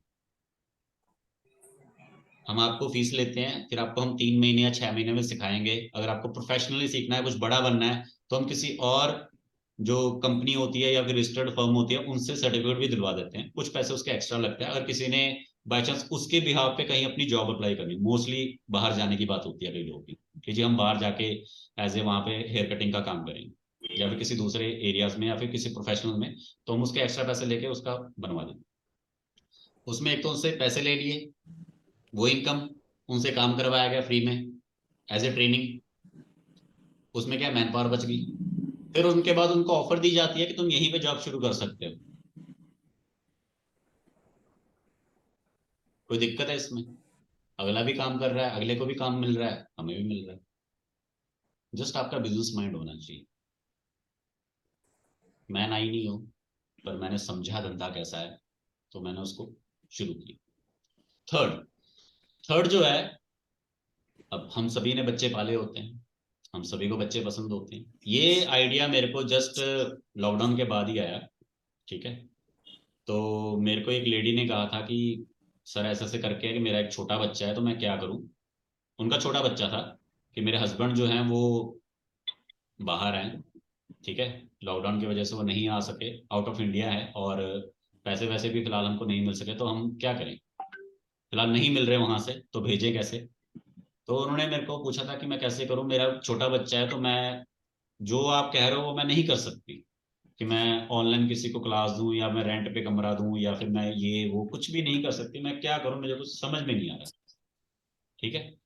तो मैंने उन्हें ये कहा कि आप सारा दिन करते हो? कहते मैं उस बच्चे को संभालती हूँ। तो मैंने कहा बहुत सारी लेडीज ऐसी होंगी जो अपने बच्चा नहीं संभाल पाती होंगी, या उनको कोई और काम होता होगा, तो आप एक डे केयर, जैसे वो कहते हैं ना डे केयर बेबी केयर हम्म होता है, वो स्टार्ट करो। तो मैंने उसके लिए आपको सिर्फ अपने घर का एक कोना थोड़ा अच्छा सा बनाना है, डेकोरेटेड टाइप का, और आपके बच्चे के तो खिलौने हैं ही हैं, बाकी जो जो पर्सन अपना बच्चा लेके आएगा उसको बोल देना यार इस बच्चे को जो बेस्ट खिलौना पसंद है वो भी साथ में लेके आए।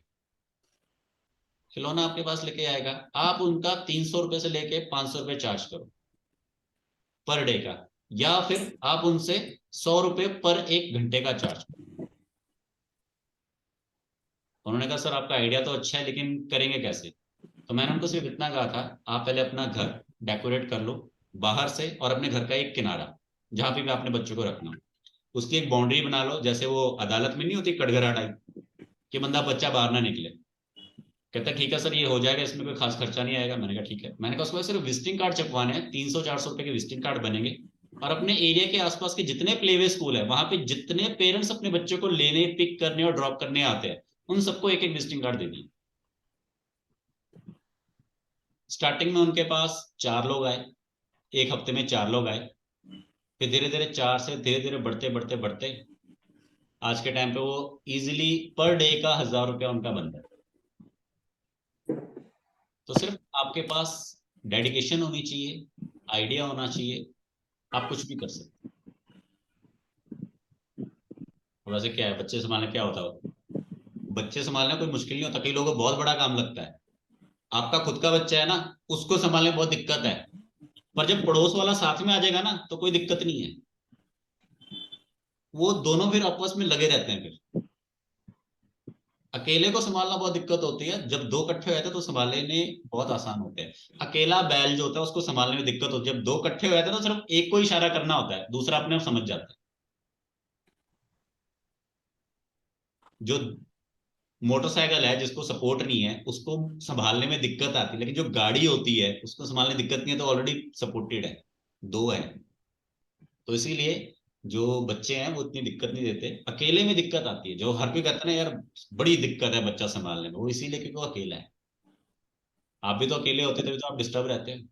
जब आपको कोई साथ मिल जाता है, कोई साथी मिल जाता है, तो क्या आप डिस्टर्ब रहते हो? अपना दुख शेयर कर सकते हो, गुस्सा निकाल सकते हो, कोई बात शेयर कर सकते हो, लेकिन अकेले में क्या करोगे? कुछ नहीं, डिस्टर्ब रहोगे, माइंड खराब। ठीक है, तो डिसीजन लो मैंने क्या करना है और उसके ऊपर शुरू हो जाओ बस। ठीक है। सेकंड आइडिया, सेकंड आइडिया जो है वो है आपका, जो एजुकेशन से जुड़ा है, वो है स्टेशनरी का या फोटोकॉपी का। फोटोकॉपी का काम और स्टेशनरी का काम बहुत आजकल चल रहा है, और अगर आपके घर के आसपास कोई स्कूल है या कोई भी एजुकेशनल इंस्टीट्यूट है तो फोटोकॉपी और स्टेशनरी आपका बहुत अच्छे से चल सकता है। ठीक है, यहाँ पे मैं आपको किसी को भी किराना या ग्रोसरी का काम नहीं कह रहा, जो कि मोस्टली कहा जाता है, क्योंकि उसमें बचत इतनी नहीं है, खर्चा बहुत है और आइटम्स बहुत ज्यादा है, एक्सपायरी भी हैं, नुकसान भी है। फोटोकॉपी या स्टेशनरी में आपका कोई एक्सपायरी नहीं है, कोई नुकसान नहीं है, आराम से आप उसमें अप्रोक्सीमेटली मैं अगर आपको कहूँ तो जो एक कॉपी आती है जिसपे 30 रुपये प्रिंट लिखा होता है, वो आपको मार्केट में 18 रुपए की मिल जाती है।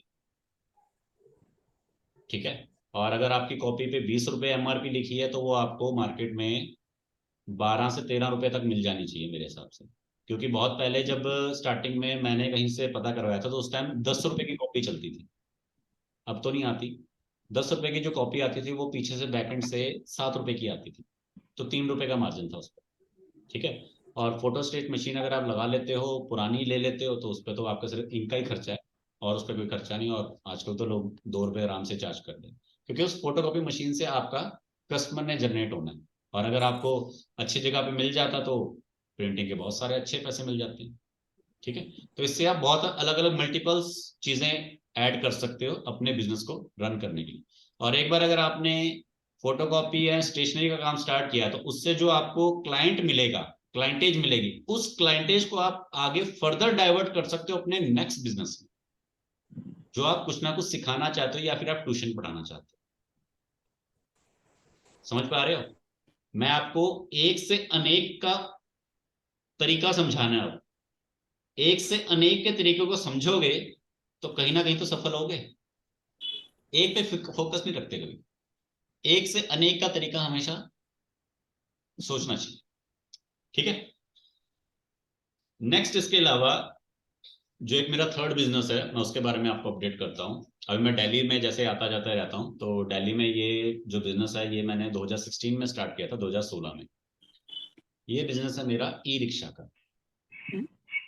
कितने लोगों ने रिक्शा देखा है? बिजली वाला, बिजली वाला अगर मोटो, बिजली वाला ई रिक्शा, किसने सफर किया है ई रिक्शा में? No sir. मनोज जी ने ई रिक्शा देखा हुआ है, सफर किया होगा।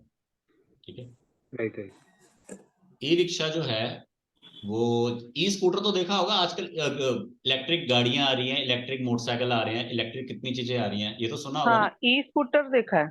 हाँ, तो वो क्या सिस्टम है उसका? रात भर चार्ज करो और दिन भर चलाओ, कोई खर्चा नहीं।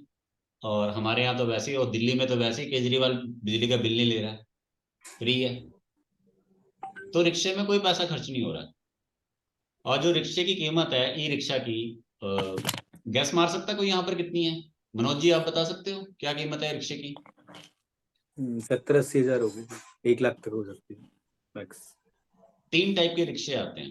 पहला रिक्शा आता है 60 हजार का, दूसरा रिक्शा आता है आपका 1 लाख समथिंग का, और तीसरा रिक्शा आता है आपका 1.5 लाख के आसपास का। पहला रिक्शा जो 60,000 का, उसमें 2% बैठते हैं। जो बाकी के 2 रिक्शे हैं 1 लाख और 1.5 लाख में, उसमें 5-5% बैठते हैं। जस्ट वो थोड़ा सा मॉडल का फर्क है। तो पर पर्सन से 10 रुपीज लेते हैं वो आने जाने के। तो जो 60,000 का रिक्शा है जिसमें सिर्फ 2% बैठते हैं, वो बंदा भी डेली की 400 से 600 रुपये इनकम लेता है, कमाता है। और जो जिसमें 5% बैठते हैं उसकी इनकम भी 700 टू लेके 1200 तक है पर डे की। खर्चा कोई नहीं है। अब ये तो है नहीं कि आपने पेट्रोल डालना है, सर्विस करानी है। बैटरी है जो 5 साल बाद चेंज होगी।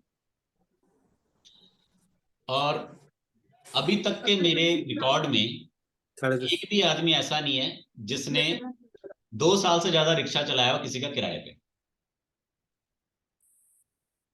1 से 1.5 साल में वो अपना खुद का नया खरीद लेते हैं, जब उनको समझ में आता है कि कमाई का आधा हिस्सा तो मालिक को देना है। 1 से 1.5 साल में वो इतना पैसा बना लेते हैं, कहीं ना कहीं से उधार पकड़ लेते हैं कि अपना खुद का डालें और शुरू करें। तो ये रिक्शा में बहुत अच्छी कमाई है, सिर्फ एक बार डालना है और आगे तक कमाना है। 60,000 का ई रिक्शा का 60,000 का जो ई रिक्शा है उसको आप स्टार्ट करते हो तो सेम वही मोटरसाइकिल वाला सिस्टम जो मैंने आपको बताया कि 15 से 20 हजार का मोटरसाइकिल खरीदा और उसकी जो इनकम है, जो अमाउंट है, वो 1 महीने में निकल गई। ई रिक्शे की आपकी ज्यादा से ज्यादा 3 महीने में या 2 महीने में निकल जाती, या चलो ज्यादा नहीं बना तो 4 महीने लगा, उसके बाद आपका रिक्शा फ्री है। ठीक है। और जिन जगहों पे ई रिक्शा चलता है वहां पे कोई पूछने वाला भी नहीं होता। अगर नोटिस किया हो कभी, कुछ गलियां होती है ना, गलियों में कोई पूछता थोड़ा है क्या तुम्हारे पास लाइसेंस है या नहीं है, ये नहीं है वो नहीं है, क्योंकि वो पोल्यूशन तो क्रिएट कर नहीं रहा। जस्ट आपके पास बिजनेस का आइडिया होना चाहिए और आप ये देखो कि वो कहाँ चल सकता है। मैंने ई रिक्शा क्यों किया, क्यों, वो जमाना वो था कि ई रिक्शा चलेगा और हर कोई तेल बचाना चाह रहा था, इसलिए मैंने उस टाइम पे उसमें इन्वेस्ट किया और अच्छे पैसे बने। ठीक है। अभी तक जितना समझाया सबको क्लियर समझ में आया? जी सर। सर आप जैसे बोल रहे हो ये ई रिक्शा, आप दिल्ली में, आई डोंट नो, आप पंजाब में रहते हो ना शायद? बिल्कुल मैम, मैं पंजाब में रहता हाँ, हूँ। तो फिर आप दिल्ली में कैसे, मतलब हाउ यू हैंडल दैट, कि आपने किसी को दे रखी है आपने खरीद के और आप उनसे कमीशन लेते हो, या मतलब हाउ इट वर्क? बिल्कुल मैम, कमीशन ही है। तो कैसे, मतलब कौन से बेसिस पे, कैसे कर सकते हैं इसको? बताता हूँ। 2000 आई थिंक, हाँ 2011 या 12 में मैंने दिल्ली से अपनी प्रॉपर्टी सेल की थी। काफ़ी बड़ी थी हमारी प्रॉपर्टी वहाँ पर। तो उससे पहले दिल्ली में मेरा आना जाना था। तो वहाँ पे जब मैं कुछ टाइम तक वहाँ पे आना जाना रहा तो वहाँ पे कॉन्टैक्ट्स भी अच्छे बनेंगे। तो वहाँ पे क्या है कि एक नोन है मेरे, रिलेटिव्स ही कह लीजिए, उनसे मैंने आइडिया लिया था। तो उनसे जब आइडिया लिया तो इन्वेस्टमेंट करने के बाद उनके पास ही, उनके घर के आसपास, घर मतलब उनके घर के बगल में ना खाली प्लॉट था, और वो खाली प्लॉट मेरा ही था। वो प्लॉट मैंने सेल आउट किया था। तो दिल्ली में उस एरिया में जब हमने वो चीज परचेज की थी तब वहां पे कुछ भी नहीं था, इवन कि एक सड़क भी नहीं थी। लोग पैदल जाते थे, रिक्शा तो दूर की बात है, पैदल जाते थे। उस टाइम पे हमने वो प्रॉपर्टी परचेज की थी। तो लगा लीजिए जहां पर सड़क भी नहीं है तो वो जगह आपको अप्रोक्सीमेटली कुछ लाख रुपए में ही मिल जानी चाहिए। राइट और रॉन्ग? लेकिन जब मैंने उसको सेल आउट किया वो तब का टाइम था जब उस जगह से जस्ट वॉकन डिस्टेंस पे एक क्या बोलते हैं उसको, बच्चों का स्कूल नहीं होता एक, हम्म। इंग्लिश मीडियम, क्या बोलते हैं उसको, लिटिल स्टार, लिटिल स्टार नाम है उसका। हम्म। वो बन गया था, बहुत बड़ा स्कूल। तो स्कूल बनने से वैल्यू बनी, वैल्यू बनने से फिर जब कोई वोट मांगने आया तो सड़क बनी, फिर वहां पे सड़क बनी, मंदिर बना, बिल्डिंग्स बनी, मोबाइल्स के टावर्स लगाए गए, स्कूल बना, बहुत सारी चीजें जब इंप्लीमेंट हुई, उसके बाद फिर मैंने उस बहुत बड़ी जगह को 10 हिस्सों में काट के बेचा। 10 हिस्सों में काट के बेचा, मतलब मेरा वो 500 गज का था वो, 500 स्क्वायर फीट का। 500 हमारे यहाँ तो गज बोलते हैं, वैसे कुछ और ही निकल गया ये। ठीक है। तो फिर हमने उसको फ्रंट और बैक अलग अलग से, उस पर टोटल 10 घर बने थे, 5 इधर 5 इधर। तो उसको जो 10 हिस्से हैं तो उसको एक ही बार में तो नहीं बिके, वो धीरे धीरे टाइम टाइम करके बेचता गया। तो उससे क्या, एक तरह थोड़ा सा पर्सन का वो क्रिएट होता है कि हाँ यार इसके पास इतनी थी, ये बंदा बेचता है। और फिर जब रिक्शा स्टार्ट किए तो पहले वो वहीं होते थे, तो वहां पे जो मेरे नॉन थे, जो हमारे रिलेटिव्स ही हैं एक तरह के, तो उनसे फिर वो चीज स्टार्ट हुई। तो टाई अप जब मैंने उनको किया तो उनको सिर्फ इतना था कि अब जो वहां पे मेरे रिक्शास चलते हैं उनमें से एक पर्सन है जिसको मैं कहता हूँ कि तेरे से मैं कोई नहीं किराया नहीं लूंगा, उससे मैं कोई चार्ज नहीं लेता, लेकिन उसका काम क्या है, इन सबसे किराया वसूलना, और वो आगे हैंड ओवर करता है। ठीक है, उसको रिक्शा जो है वो सबसे बेकार वाला दिया गया है, क्योंकि उससे किराया ना वसूलना, तो उसको सबसे बेकार वाला रिक्शा दिया गया होता है।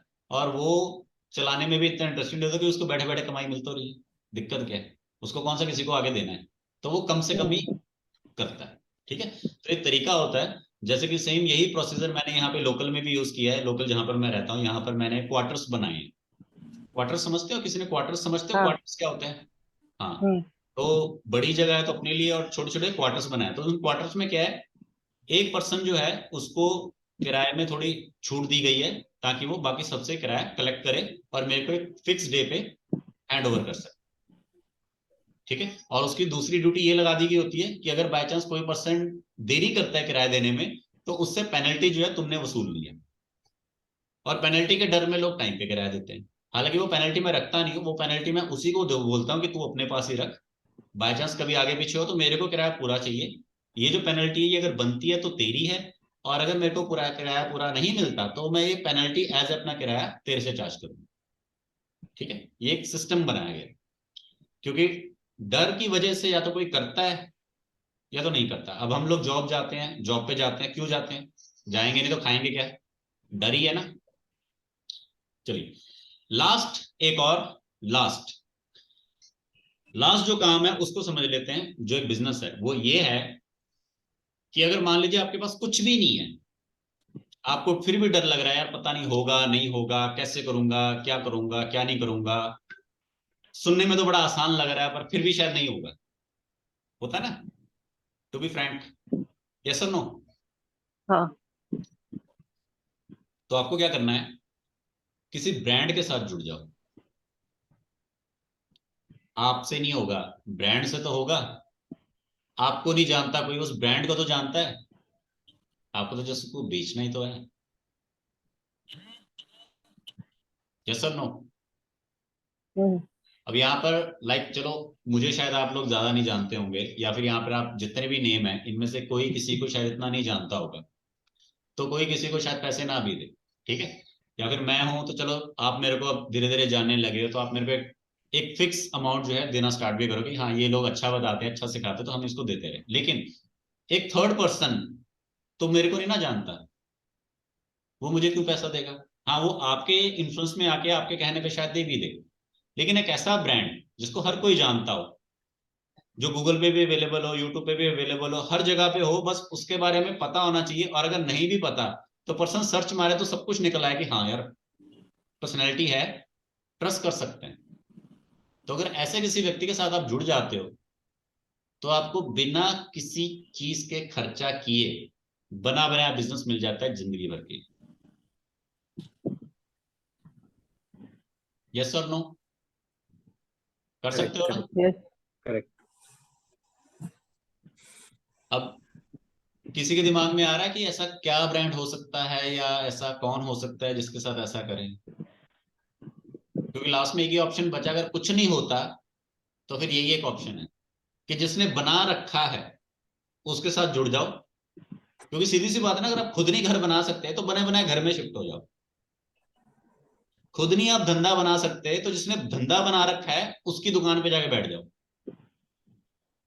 खुद नहीं आप कोई प्रोडक्ट बना सकते तो जिसने प्रोडक्ट बना रखा है उसका प्रोडक्ट बेचो। पर एंड ऑफ द डे क्या है, हर बिजनेस में बेचना जरूरी होता है, सेल तो हर बिजनेस में है ना, बिना सेल के इनकम कहाँ है? कुछ नहीं। सर आप फ्रेंचाइजी की बात कर रहे हो? जी मैम, फ्रेंचाइजी कह लीजिए, आप इसको फ्रेंचाइजी कह लीजिए, हाँ फ्रेंचाइजी कह लीजिए, जैसे वो आपके लिए ज्यादा KFC बेटर है, रहेगा। मैकडोनल्ड है, ऐसे? नहीं नहीं नहीं, मैकडोनल्ड एक अलग हो गया। मैकडोनल्ड में तो आपका, हाँ मैकडोनल्ड भी कह सकते हो आप एग्जाम्पल के लिए, जैसे मैकडोनल्ड हो गया, KFC हो गया, या फिर कोई और अलग चीज होगी, लेकिन उसमें ना आपका बजट काफी ज्यादा बढ़ जाएगा। वो हाँ वही। आम आदमी के बस की बात नहीं, ठीक है। नहीं। मैं वो कह रहा हूं जिसमें आपका मैक्सिमम 1 लाख तक इन्वेस्टमेंट हो। हालांकि मेरे पास 20 अच्छा। लाख वाले भी बिजनेस मॉडल्स हैं जिसमें आप 20 लाख तक इन्वेस्ट कर सकते हो, ठीक है। पर जिसमें मैंने नहीं इन्वेस्ट किया, मैं क्यों आपको बोलूं, क्योंकि 20 लाख वालों में भी परसेंटेज उतनी ही है। हाँ। मेरे एक नोन है, वो ज्वेलरी का काम करते हैं। मेरे एक नोन है, वो ज्वेलरी का काम करते हैं, उनकी इन्वेस्टमेंट 1 करोड़ है, और 1 करोड़ के ऊपर वो सिर्फ 1.5 लाख रुपए कमाते हैं, अच्छा। ठीक है। और मेरे से बहुत बड़ा उनका टर्नओवर है, और मेरे से तो बहुत ज्यादा परेशान भी रहते हैं, और हमेशा उनके पास कैश और ज्वेलरी पड़ी रहती है, खतरा भी 24 घंटे। और मेरे को कहते हैं तू क्या, मैंने कहा भाई मेरा तो ये छोटा मोटा काम है। तो जब उन्होंने कैलकुलेशन निकाली तो फिर उनका दिमाग है, कहता असली व्यापारी तो तू है। कहता मैं भले सुनार हूं, और साला कहते जिंदगी गधे जैसी हो रखी है, और तू कहता भले देखने में ऐसे सिंपल सा लगता है, लेकिन कहता पैसे अच्छे तू छाप रहा है। तो मैंने कहा ऊपर से मेरे, मैं जितना पैसा, मैंने कहा मैं सारा अपने इधर भी नहीं लेता, मैंने कहा मैं कोई वो, चाहे इसको व्हाइट बोलो चाहे ब्लैक बोलो, करना आना चाहिए। तुम्हारा सारा, मैंने कहा वो घूमता रहता है जीएसटी में, ठीक है। तो कैलकुलेशंस आपको आनी चाहिए, बिजनेस आपको आना चाहिए, मॉडल्स आपको समझ में आना चाहिए, और जो लास्ट वाला मैंने बोला ना, उस पर फोकस करना कि आप कहाँ कर सकते हो, किसके साथ कर सकते हो, कोई ऐसा ब्रांड या कोई ऐसा नेम, ठीक है। अब एग्जाम्पल चाहिए तो किसी को, आपको, हाँ हाँ एग्जाम्पल सर, चाहिए चाहिए चाहिए। एग्जाम्पल चाहिए। एक ऐसा नाम बताता हूं जो यहाँ पर शायद किसी ने ना सुना हो, शायद किसी ने ना सुना हो, और क्योंकि ब्रांड नेम बताता हूं मैं, ज्यादातर लोगों ने वो सुना होता है, और अगर किसी ने नहीं भी सुना तो गूगल पे इजिली सर्च आउट कर सकते हैं। डॉक्टर विवेक बिंद्रा, ऐसा है कोई जिसने उनका नाम नहीं सुना? हम्म। कोई है जिसने ना सुना हो? सभी ने सुना होगा। और अगर किसी ने नहीं भी सुना तो गूगल पे सर्च कर सकते हैं।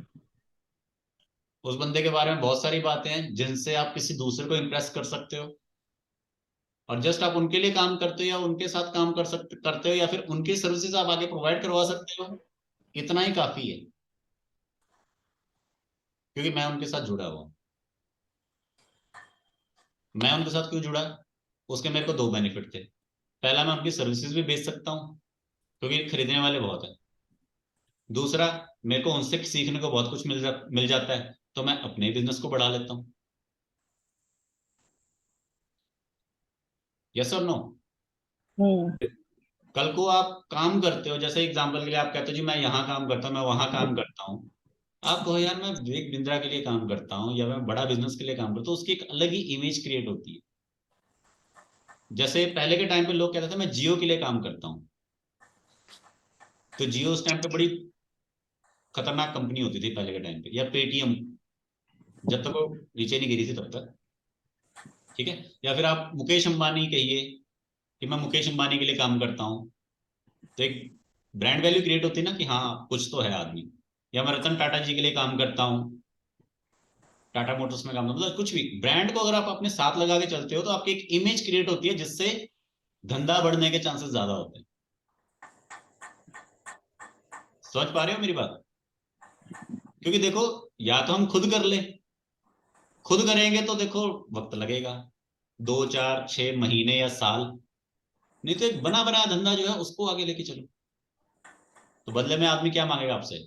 कुछ कमीशन ही मांगेगा कि भाई ये मेरा 100 रुपए का धंधा है, तुम इसको आगे लेके चलो, इसमें से 70 मेरे 30 तुम्हारे, क्योंकि धंधा मेरा है, बेचने वाले तुम हो, तुमने सामने से धंधा लेके आए हो, तो बना बनाया चीज तुम आगे बेचो, और उससे जब तुम खुद सीखोगे तो अपना आगे कुछ और भी कर सकते हो, ठीक है। तो ये टोटल मेरे आपको 5 बिना इन्वेस्टमेंट के और 5 विद इन्वेस्टमेंट वाले बिजनेसेस आइडियाज थे, ठीक है, जो मैंने आप लोगों के साथ शेयर किए। और फिलहाल आज का सेशन यहाँ तक ही है।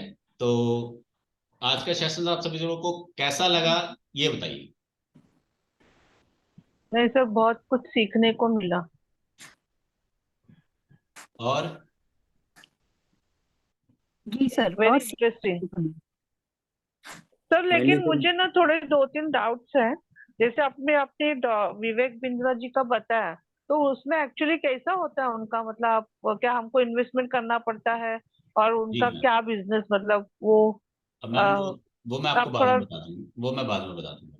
ठीक है ओके। जी। मनोज जी आप बताइए कैसा लगा आपको सेशन? सेशन बहुत अच्छा लगा सर मुझे। और मुझे सबसे बड़ी बात ये भी अच्छी लगी कि मतलब हम काम नहीं कर रहे हैं, ये सबसे बढ़िया बात है कि अगर हम जॉब भी कर रहे हैं तो हमारा काम हो रहा है। मेन हम्म। सेटअप ये हम चाहते हैं, मेनली फोकस भी यही करना चाहते हैं, क्योंकि हमारे पास हो सकता है काफ़ी जिम्मेदारियां हैं। एज ए पेरेंट्स हम अपने फैमिली को, या एज ए कहीं जॉब कर रहे हैं तो वहाँ पर हमको अपना टाइम देना है। तो जो पार्ट टाइम, जो हमारे किए बिना भी जो फुल टाइम काम हो रहे हैं, हमारे पार्ट टाइम होके फुल टाइम काम हो रहे हैं, वो बहुत मैटर कर रहे हैं। हम्म। बिल्कुल, क्योंकि मेरे जो मैं बिजनेसेस जो लेके चलता हूं ना, मैं उसमें ये नहीं कि मैं ये कह रहा हूँ कि यार ये मेरा, इसमें मेरा हक है, नहीं। मैं उसमें ये कहता हूँ भाई मेरे को 20% दे दे, 30 दे दे, 40 दे दे, बहुत है। 10, 20, 30, 40 तक बहुत है। 50 भी नहीं लेता मैं किसी से, क्योंकि मैं ये समझता हूँ कि यार उसको ज्यादा दिया है तो उसमें वो खुश रहे, वो अच्छे से उसको संभाले, बस हम बीच में, हम भी मालिक है, तू भी मालिक है, और बस एक एक्स्ट्रा इनकम जनरेट हो रही है एक बार खर्चा करके। सिर्फ आपको राइट। समझना है कि आपने लगाना कहाँ है और उससे बनाना कितना। ये म्यूचुअल फंड, शेयर मार्केट तो ये रह जाएगा धरा का धरा। लोग कमा के वहां डालते हैं, वहां से नहीं कमाते। वहां से सर अगर कमाते हैं ना तो विद रिस्क कमाते हैं। उडेमी में जो टीचर, एज ए टीचर काम करते हैं, वो भी एक आई थिंक गुड ऑप्शन है। हाँ, मैंने आपको कहा ना, सिखाओ। राइट। सेकंड ऑप्शन ही ये था, जो आता है सिखाओ, सेकंड ऑप्शन। हम्म। तो नेक्स्ट देवन जी, आप को सेशन कैसा लगा? अच्छा सर रहता। उडेमी में देवन जी पहले अगर आप बोलिए। उडेमी में कुछ सिखाना हो शिल्पा तो मैम आप आप कैसे बाद में कांटेक्ट बोलिएगा, कर सकते पहले हैं? देवन जी। जी हेलो देवन। सर। हाँ सर, सेशन तो अच्छा रहा, पर थोड़ा सा आइडिया मुझे मिले हम्म। जो जॉब के साथ साथ कर सकते हैं। मतलब एक डेकोरेशन का, मेरा एक फ्रेंड है, वो कॉलेज पढ़ के ही ऐसे उसने जस्ट स्टार्ट किया है। तो ये इवेंट मैनेज मैनेजमेंट का थोड़ा सा कंसेप्ट, थोड़ा सा ज्यादा डीप में सोचेंगे तो शायद जॉब के साथ हो सकते हैं, ऐसा मुझे लग रहा है। उसमें थोड़े कॉन्टेक्स्ट बनाने पड़े, पर एक फ्रेंड भी है तो मुझे तो ये आपके सेशंस के बाद उससे थोड़ा बात करूंगा ऐसा लग रहा है। तो थोड़ा सा माइंड थोड़ा सा अच्छे से क्लियर हुआ। और बीच में थोड़ा सा मेरा नेट का प्रॉब्लम इशू हुआ तो थोड़ा सुन नहीं पाया। Sorry for that. कोई इशू नहीं, कोई इशू नहीं। उसमें आप वैरायटी ऐड कर देना। जो आप डेकोरेशन का काम कर रहे हैं ना, उसमें वैरायटी ऐड कर देना, थीम्स ऐड कर देना, आपका बिजनेस एक्सपैंड हो जाएगा। Okay sir. ठीक है। अगर आपको लगता है ना कि यार ये बस इतना ही है, उसमें वैरायटीज ऐड कर दो, थीम्स ऐड कर दो, बिजनेस एक्सपैंड हो जाएगा। उसमें आप स्पेशलिटीज ऐड कर दो, क्योंकि कई लोगों को ना ये नहीं क्लियर होता कि यार ये डेकोरेशन वाला कौन है, ये बर्थडे वाला है, शादी वाला है, या सगाई वाला है, या मैयत वाला है, कौन सा वाला, क्योंकि हर रोज में डेकोरेशन होती है। ठीक है ना। डेकोरेशन का मतलब ये नहीं कि गुब्बारे लगाने हो, जो सफेद रंग का तंबू लगाता है वो भी डेकोरेशन है। हम्म। ठीक है ना। डेकोरेशन हर चीज में होती है। उसमें आप बीच में आप अगर आप एक साइड में ये भी लिख दोगे ना कि हम कुर्सियां, टेबल और बिस्तरे भी प्रोवाइड करते हैं, तो वो भी आपका एक एक्स्ट्रा काम चल पड़ेगा। क्योंकि जो भी हम्म। डेकोरेशन करता हो सकता है उसके गेस्ट बाहर से भी आ रहे हो, हम्म। ऐड ऑन करो। और उसमें क्या, आपने खुद के घर में थोड़ा ना रखने हैं, जिसके पास होते हैं वहां से कमीशन एडजस्ट करके अपना सप्लाई करो। ठीक है। आपको आना चाहिए। जहां आपने किसी को 2-3 बार धंधा दिया नहीं, आपका फोन पे ही काम हो जाएगा, आपको जाने की भी जरूरत नहीं पड़ेगी। सिर्फ अपना फिजिकल बॉन्ड बनाने के लिए 2-3 बार विजिट करना पड़ता है और धंधा देना पड़ता है, उसके बाद काम फोन पे हो जाता है जब एक बार विश्वास बन जाता है। ठीक है। थैंक यू दीवन जी। शिल्पी मैम आप बताइए, आपको सेशन कैसा लगा? सर बहुत अच्छा सेशन है, बहुत सारे आइडियाज मिले हैं कुछ काम करने का। अब तो मेरा भी मन कर गया है कुछ घर बैठे काम कर लूं। जी, तो किस पे काम करोगे? सर मैं उड़मे के बारे में इन्होंने बोला ना, तो उड़मे में ऐड देखती रहती हूँ, तो उसमें टीचिंग के लिए मेरे में क्यूरियोसिटी हुई कुछ सिखाने की। काफी टाइम पहले शादी से पहले मैं बच्चों को कुकिंग, पेंटिंग, डांस और शादी के लिए साड़ी वगैरह जो पैकिंग होती थी, ये सब काम करती थी। तो देखती हूँ क्या सिखाया जा सकता है। उडामी में मैं आपको वैसे गाइड कर देता हूँ। उडामी में एक तो आपका परसेंटेज आपसे लिया जाता है। लाइक अगर आपकी 100 रुपए की चीज है तो वो आपसे हम्म 20 या 30 रुपए चार्ज कर लेंगे कि इतने हमारे होंगे। दूसरा ये है, हम्म उडामी जो है वो आपको प्लेटफॉर्म देता है कि जी ये पर्सन है, तो उसमें स्टार्टिंग में ग्रोथ लेना बहुत मुश्किल होती है, क्योंकि उडामी पे लोग देख के बाय करते हैं, रिक्वायरमेंट के अकॉर्डिंग नहीं हम्म बाय करते। आप जो बेच रहे हो कोई और भी बेच रहा होगा, ठीक है। हम्म, और अगर कोई ऑलरेडी बेच रहा बिल्कुल। है तो वो जो पुराने उडामी में पुराने वाले को प्रेफर किया जाता है, नए वाले को नहीं।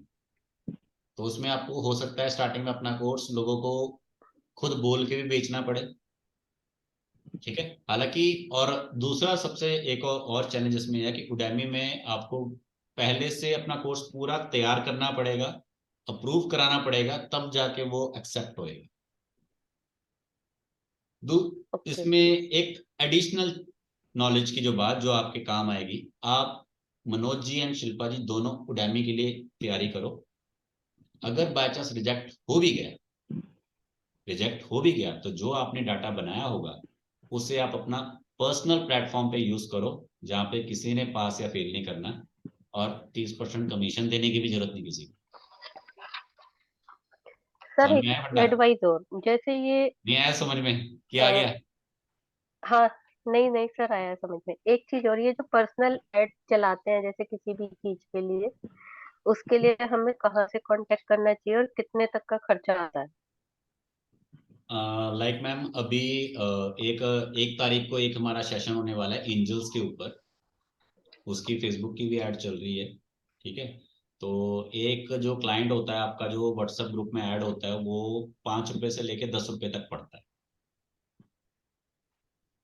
कभी कभी वो 1 रुपए का भी पड़ता है, कभी कभी वो सोलह ओके। रुपए तक का भी पड़ता है, 16 रुपीज ओके। एक।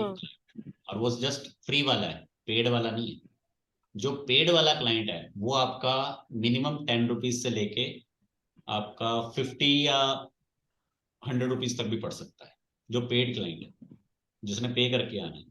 अब अगर आप सोच रहे हो कि जी मैं इस तरह से स्टार्ट करूं, तो उसके लिए पहले आपके पास कुछ रीजन होने चाहिए कि कोई आपको क्यों खरीदे। फ्री वाले तो आ जाएंगे, हम्म फ्री वाले तो आ जाएंगे, ठीक है ना, फ्री वाले तो आ जाएंगे, लेकिन अगर आप चाहते हो कि कोई मेरे को पे करके आए तो उसके ऊपर एक रीजन होना चाहिए कि कोई आपको पे करके क्यों आए। हम्म आप उनको 3 रीजन दे सकते हो कि क्यों मुझे आप पे करके आ सकते हो, तो आपका काम बन जाएगा। अदरवाइज वो डाउट जो आपके मन में आज है वही डाउट क्लाइंट्स के मन में रहेगा आपके लिए, ठीक है।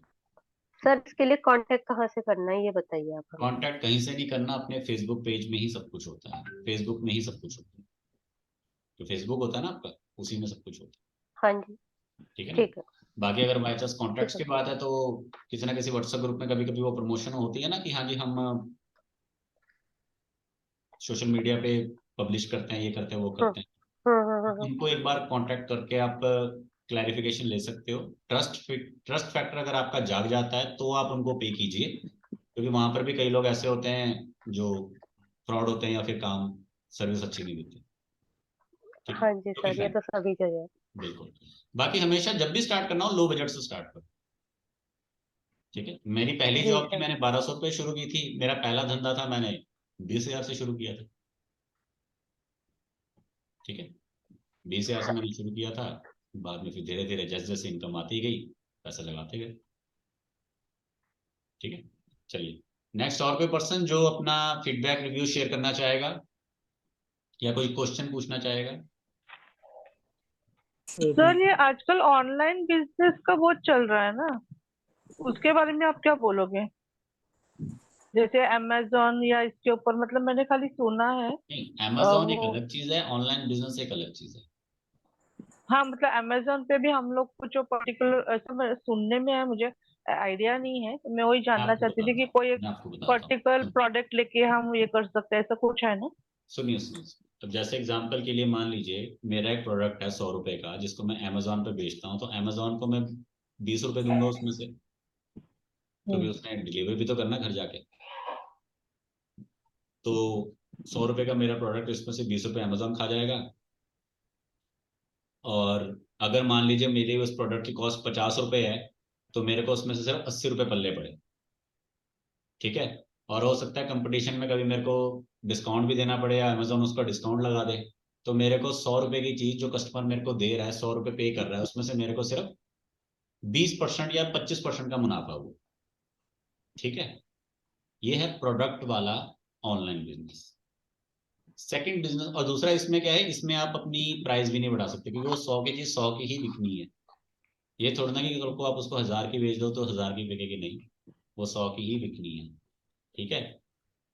जैसे एग्जांपल के लिए आप कोलगेट का टूथपेस्ट ले लो, तो कोलगेट का टूथपेस्ट अगर 80 रुपीज का है, तो आपका अगर बबूल का है तो 85 का हो जाएगा। आपका पेप्सोडेंट है तो चलो 85 की जगह 75 हो जाएगा या 90 हो जाएगा। 5 रुपए ऊपर नीचे कर लोगे आप, ये नहीं कि आप उसको सीधा 150 का या 200 का बेच दो, ठीक है। क्लियर हो गया पॉइंट पहला। दूसरा, ऑनलाइन बिजनेस में आता है आपका सर्विस। सर्विस का कोई रेट नहीं होता। यही सेशन मैं आपको दे रहा हूँ बहुत ही नॉमिनल फीस पे। यही सेशन अगर कोई पर्सन मेरे पास सामने से चल के आता है पर्सनल, तो मैं उसको देता हूँ बहुत अच्छी प्राइस पे, और इसमें मेरे को किसी को कमीशन भी नहीं देना पड़ता। समझ रहे हो? तो ये दो चीजें हैं। तो सर्विस वाली जो लाइन है वो बेस्ट है, क्योंकि उसमें आपका लगता कुछ नहीं है, सारा मलाई आपकी है। और दूसरा, आपकी नॉलेज बढ़ती है, और आप नॉलेज के बिहाफ पे ही अपनी वैल्यू बनाते हो और इनकम कमाते हो। क्योंकि प्रोडक्ट माले में तो सिर्फ प्रोडक्ट है, आप कुछ नहीं हो, जस्ट प्रोडक्ट, ठीक है ना। अब जैसे हाजमोला है एग्जाम्पल, अब हाजमोला अमिताभ बच्चन उस पर छप गया तो बिक रहा है, पर बिकने तक अमिताभ बच्चन का काम है, वो दोबारा बिके इसमें काम अब हाजमोला नहीं करना है। उसका टेस्ट अच्छा होगा तो वो दोबारा बिके। फर्स्ट बाइंग ब्रांड की वजह से, सेकंड बाइंग उसकी क्वालिटी की वजह से, ठीक है। लेकिन उसमें वो अमिताभ बच्चन भी पैसा खाएगा। तो प्रोडक्ट बेचने में इतना ज्यादा बेनिफिट नहीं होता। हाँ, बहुत बड़े लेवल पे अगर आप प्रोडक्ट बेच रहे हो तो आपको बेनिफिट हो जाता है, बट वही बात आ गई, 20% से ज्यादा लोग कमा नहीं पाते प्रोडक्ट में। 20-30% से ज्यादा नहीं कमा पाते, क्योंकि जिनके पास प्रोडक्ट होता है उन्हें अपना गोडाउन भी तो देखना होता है। नहीं सर, अपने प्रोडक्ट की नहीं बात कर रही हूँ। जैसे उसमें बहुत सारे प्रोडक्ट्स होते हैं ना, तो कुछ एफिलिएट करके वो लोग, मतलब ऐसा कुछ मैंने सुना है कि हम कोई भी एक पर्टिकुलर प्रोडक्ट जो हमको अच्छा लगता है, समझो बहुत अलग अलग ब्रांड्स के, तो कोई एक प्रोडक्ट को पकड़ो और हम लोग को उसको वो सेल करना होता है, ऐसा कुछ भी है ना अमेजोन या मैम फ्लिपकार्ट या इसके आपको, ऊपर? सुनो, मैंने आपको 5वां पॉइंट बताया था कि किसी ब्रांड के साथ जुड़ जाओ, हाँ। तो उसका मतलब क्या है। अच्छा। तो आप जो प्रोडक्ट की बात कर रहे हो वो एक ब्रांड ही है, हम्म। तो आप ब्रांड बेच रहे हो ना, आप खुद थोड़ा ना कुछ कर रहे हो। तो मैंने हम्म। वही एग्जांपल विवेक बिंद्रा की मैंने क्यों ली थी, कि आपने एक ब्रांड बेचना है, सब कुछ वो पीछे से कर करा के देगा, आपको एक प्लेटफॉर्म देगा, और आपने उसको आगे बेचना। तो वही चीज है, चाहे वो उसको प्रोडक्ट में ले लो, सर्विस में ले लो, कोई इंस्टीट्यूशन ले लो, कुछ भी ले लो, कि जब हमसे नहीं कुछ हो रहा तो जिसने किया है उसको करो, ठीक है। चलिए, बट और उनको कोई पर्सन, कांटेक्ट कैसे करें? किसको? मतलब अगर ये विवेक जी का करना है या कोई प्रोडक्ट करना है, तो कांटेक्ट या किस तरह से, मतलब प्रोडक्ट आगे अगर कैसे आपने बढ़? कोई करना है तो वो आपको पता होना चाहिए कि आपका कौन सा प्रोडक्ट है, उसके बारे में आपको जानकारी पूरी क्लियर करनी है। और जो आप विवेक बिंद्रा की बात कर रहे हो, तो उसके लिए तो मैं यहाँ पे अवेलेबल, वो मैं करवा दूँ, वो मेरे पास है, ठीक है ना, कि मुझे वो मेरे यही पास है। पूछना है। Good hello sir. Evening Ratna ma'am, good कैसे हो आप? इवनिंग। Good evening. अच्छा आइडिया दे रहे हैं आप। और यही विवेक बिंद्रा का क्या है, ये मैंने 2 बार पढ़ा है पर मुझे पता नहीं क्या इसमें है ये ये। है कि अब जैसे आप यहाँ पे भी लर्निंग के लिए आए हो, हाँ जी। तो अब उस पर्सन का भी नाम आपने सुना ही होगा, वो भी लर्निंग ही बताता है, मोटिवेशनल स्पीकर है और लर्निंग देता है। वो अपने इस प्रोडक्ट में आपको लर्निंग और अर्निंग दोनों अपॉर्चुनिटीज देते हैं। लर्निंग ऐसे कि आपको बहुत सारे कोर्सेज मिलते हैं सीखने के लिए, प्री रिकॉर्डेड, जिसमें से कुछ वो खुद देते हैं और कुछ बड़े बड़े लोग होते हैं। कोई सीईओ हो गया, किसी का वाइस प्रेसिडेंट हो गया, किसी किसी जगह का, बड़े बड़े लोगों से सीखना एक अलग चीज होती है। आम आदमी वो नहीं बता पाता जो एक बड़ा आदमी बता पाता है। ठीक है। सेकंड, ये तो हो गया लर्निंग। अपने आप पे लर्निंग कर लोगे तो आप अपने अंदर जो एक क्वालिटी लेके आओगे ना, उससे बढ़ के कुछ नहीं है। और पहली चीज। दूसरा, अर्निंग। अर्निंग का ये है कि अगर आप चाहते हो कि कोई और भी सीखे, तो आप अगर किसी और को भी रेफर करते हो, तो जब आप किसी और को रेफर करते हो तो वो आपको एक कमीशन देते हैं, जो आपको नेक्स्ट 7 to 10 डेज में आपके अकाउंट में आ जाती है। तो ये हो गया अर्निंग का। कि जैसे कोई कहता है ना कि जैसे कई बार होता है कि आप सीख रहे हो, लेकिन आप किसी दूसरे, मैं उसको क्यों सिखाऊं, लेकिन यहाँ पे क्यों सिखाऊं, क्योंकि अगर आप उसको सिखाओगे, आप उसको बताओगे यार तू भी सीख, तो उससे आपको भी एक फायदा होगा, आपके भी 4 पैसे बनेंगे। ठीक है। तो इनके प्लेटफॉर्म पे अप्रोक्सीमेटली 20% से लेके 33% तक का कमीशन होता है, कि आप जो भी सेल करते हो उस पर आपको 20 से लेके 33% तक की कमीशन मिलती है। तो क्या कम है? और मैंने अभी तक जितने आपको प्रोडक्ट बताए उन सब में कितनी है? मैक्सिमम किसी में 20% कमीशन होती है। और मैं यहाँ पे सारे आपके पास वही मॉडल्स लेके आया जिसमें पैसा बनना है। मैं यहाँ पे किसी को ज्वेलर बनने के लिए नहीं बोला जिसमें सिर्फ 1.5% कमीशन है। वो ज्वेलर को देख के हम कहते जरूर है ना कि यार ये तो सोना बेच रहा है, ये तो करोड़पति है, ये है वो है, लेकिन उनकी खुद की हालत देखा करो, रो रहे होते हैं। एक बात बताओ, गवर्नमेंट ने जो रेट डिसाइड किया है उससे क्या उनको सस्ता मिलता है? नहीं मिलता। वो कैसे कमाते हैं? जो लोग उनके पास आते हैं जाते हैं उनसे सोना चुरा चुरा के खाते हैं। मेकिंग पुराना चार्ज। डायलॉग कि सुनार कभी किसी को नहीं छोड़ता है। हर किसी का सोना जो है थोड़ा थोड़ा थोड़ा थोड़ा काट काट के वो जोड़ता रहता है। तो उसी से वो धंधा बनाते हैं। या कोई आ गया जी मेरा टांका लगा दो, चलो जी टांका लगाने के चक्कर में एक और टांका लगा दिया और काट दिया। वो एक टांका लगाना आया था, हमने उसके 2 लगा दिए और उससे पैसे भी ले लिए और थोड़ा सा उसका टांका भी खा गए और पॉलिशिंग का ये का वो का बना लिया। तो वो उन्हीं बिजनेसेस पे ध्यान करो जो आपके एफर्ट्स को थोड़ा कम कर दे, आपको सिखाने में मदद करें और आपको अर्निंग में भी हेल्प करें। ठीक है। तो सर मुझे आप ना सभी लोग शुरू मेरे से को व्हाट्सएप पे टेक्स्ट कर देना, मैं आपको समझा दूंगा कैसे बनेगा, क्या बनेगा। ठीक है। जो विवेक बिंद्रा जी के साथ जुड़ना चाहेंगे और क्या क्या कोर्सेज मिलेंगे, तो इसमें कोर्सेज बहुत हैं, इतने हैं कि क्या कहने। मतलब और मोटिवेशनल है कोर्सेज या किसी सब मैं टॉपिक पे? सब टॉपिक रिलेटेड ही है, काम आने वाले, हर इंसान को काम आने वाले हैं। ठीक है। हर इंसान को काम आने वाले हैं। ठीक है। कोई अगर रिटेल का काम करता है उसको भी काम आएंगे, कोई अगर स्टॉक मार्केट का काम कर रहा है उसको भी काम आएंगे, कोई ट्रैवल का कर रहा है उसको भी काम आएंगे, कोई बिजनेस फाइंड कर रहा है उसको भी काम आएंगे। ठीक है ना। अब मैंने भी उनके सेशंस लिए हैं, मैंने भी उनसे सीखा हुआ काफी कुछ। ठीक है। तो उन्होंने इस तरह से सेशंस बनाए हैं, इस तरह से उन्होंने कोर्सेज बनाए हैं कि हर एक इंसान उसमें से 50% अपने रिलेटेड समझेगा। अगर कोई अलग टाइप का इंसान है ना, जैसे मान लीजिए कोई ऐसा इंसान है जिसका इंपोर्ट एक्सपोर्ट का काम है, तो हमारी लाइन का नहीं है, लेकिन उसके लिए भी वहां पर कोर्स रखा गया है। ठीक है। कोई एक इंसान है जो सॉफ्टवेयर से रिलेटेड है, भले हम में से कोई ना हो, उसके लिए भी वहां रखा गया हो। जैसे यहाँ पर अभी मार्केटिंग के बारे में बात की थी गोयल जी ने, तो मार्केटिंग के लिए भी वहां पे कोर्स रखा गया है। मार्केटिंग के बारे में भी वहां पे कोर्स रखा गया है कि कैसे करना है, क्या करना है, कहाँ से क्या क्या क्या जो भी है, अलग अलग लेवल के मार्केटिंग के बारे में। बिजनेस के बारे में लोग कहते हैं मेरा चल नहीं रहा, कंपटीशन है, ये है, वो है, लाना है, फलाना है, तो हर चीज की नॉलेज वहां पे रखी हुई होती है। ठीक है। तो वहां से आप सीख सकते हो, बहुत अच्छा सीख सकते हो, और रिकॉर्डिंग्स आपके पास रहती हैं, करते रहो, देखते रहो। और किसी को अगर आप आगे रेफर भी करते हो तो 2 पैसे अलग से बनते हैं, जिसको एज ए बिजनेस आप ले सकते हो लाइफ में। मोटा मोटा जो लोग गूगल पे सर्च कर सकते हैं, IBC, इंडिपेंडेंट बिजनेस कंसल्टेंट, आप इसको गूगल पर सर्च कर सकते हो और आपको आइडिया लग जाएगा ये क्या होता है, कितना इसमें आप पर्सन कमा सकता है, क्या प्रोसेस है, कैसे है, क्या है। मैं आप सभी को ये कहूंगा कि लर्निंग के लिए सीखो, लर्निंग के लिए इन्वेस्ट करना, और एक बार जब लर्निंग करने लग जाओगे ना, अर्निंग का अपने आप आइडिया दिमाग में फिट आ जाएगा।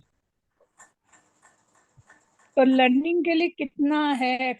एक ही अमाउंट है मैम, चाहे लर्निंग करो चाहे अर्निंग करो, ठीक है। अच्छा। वो अमाउंट में आपको क्योंकि इनकी ना फ्लक्चुएट होती रहती है ऊपर नीचे, ठीक है। क्योंकि जो बिजनेसमैन होता है, जैसे अमेजोन पे आप कोई भी प्रोडक्ट देखते हो तो उसका फिक्स रेट थोड़ा होता है। आज कुछ है, 4 दिन बाद कुछ और है, उसके बाद कुछ और है, ठीक है। बट मोटा मोटा देखता हूँ मैं क्या है आज फिलहाल आजकल का क्या रेट है, उसके अकॉर्डिंग मैं आपको बता दूंगा, और कोर्सेज की मैं आपसे लिस्ट भी शेयर कर दूंगा। सिर्फ इसमें इतना है कि इसमें इन्वेस्टमेंट आपकी वन टाइम है, इनकम आपकी लाइफ टाइम है, और आपको एक ब्रांड मिल जाता है, ठीक है। प्लस एडिशनल बेनिफिट ये होते हैं कि आप उनके लाइव सेमिनार्स अटेंड कर सकते हो, आपको मौका मिलता है लाइव सेमिनार्स अटेंड करने का, ठीक है। और अगर आप अच्छा काम करते हो तो आपको मिलने का भी मौका मिल जाता है।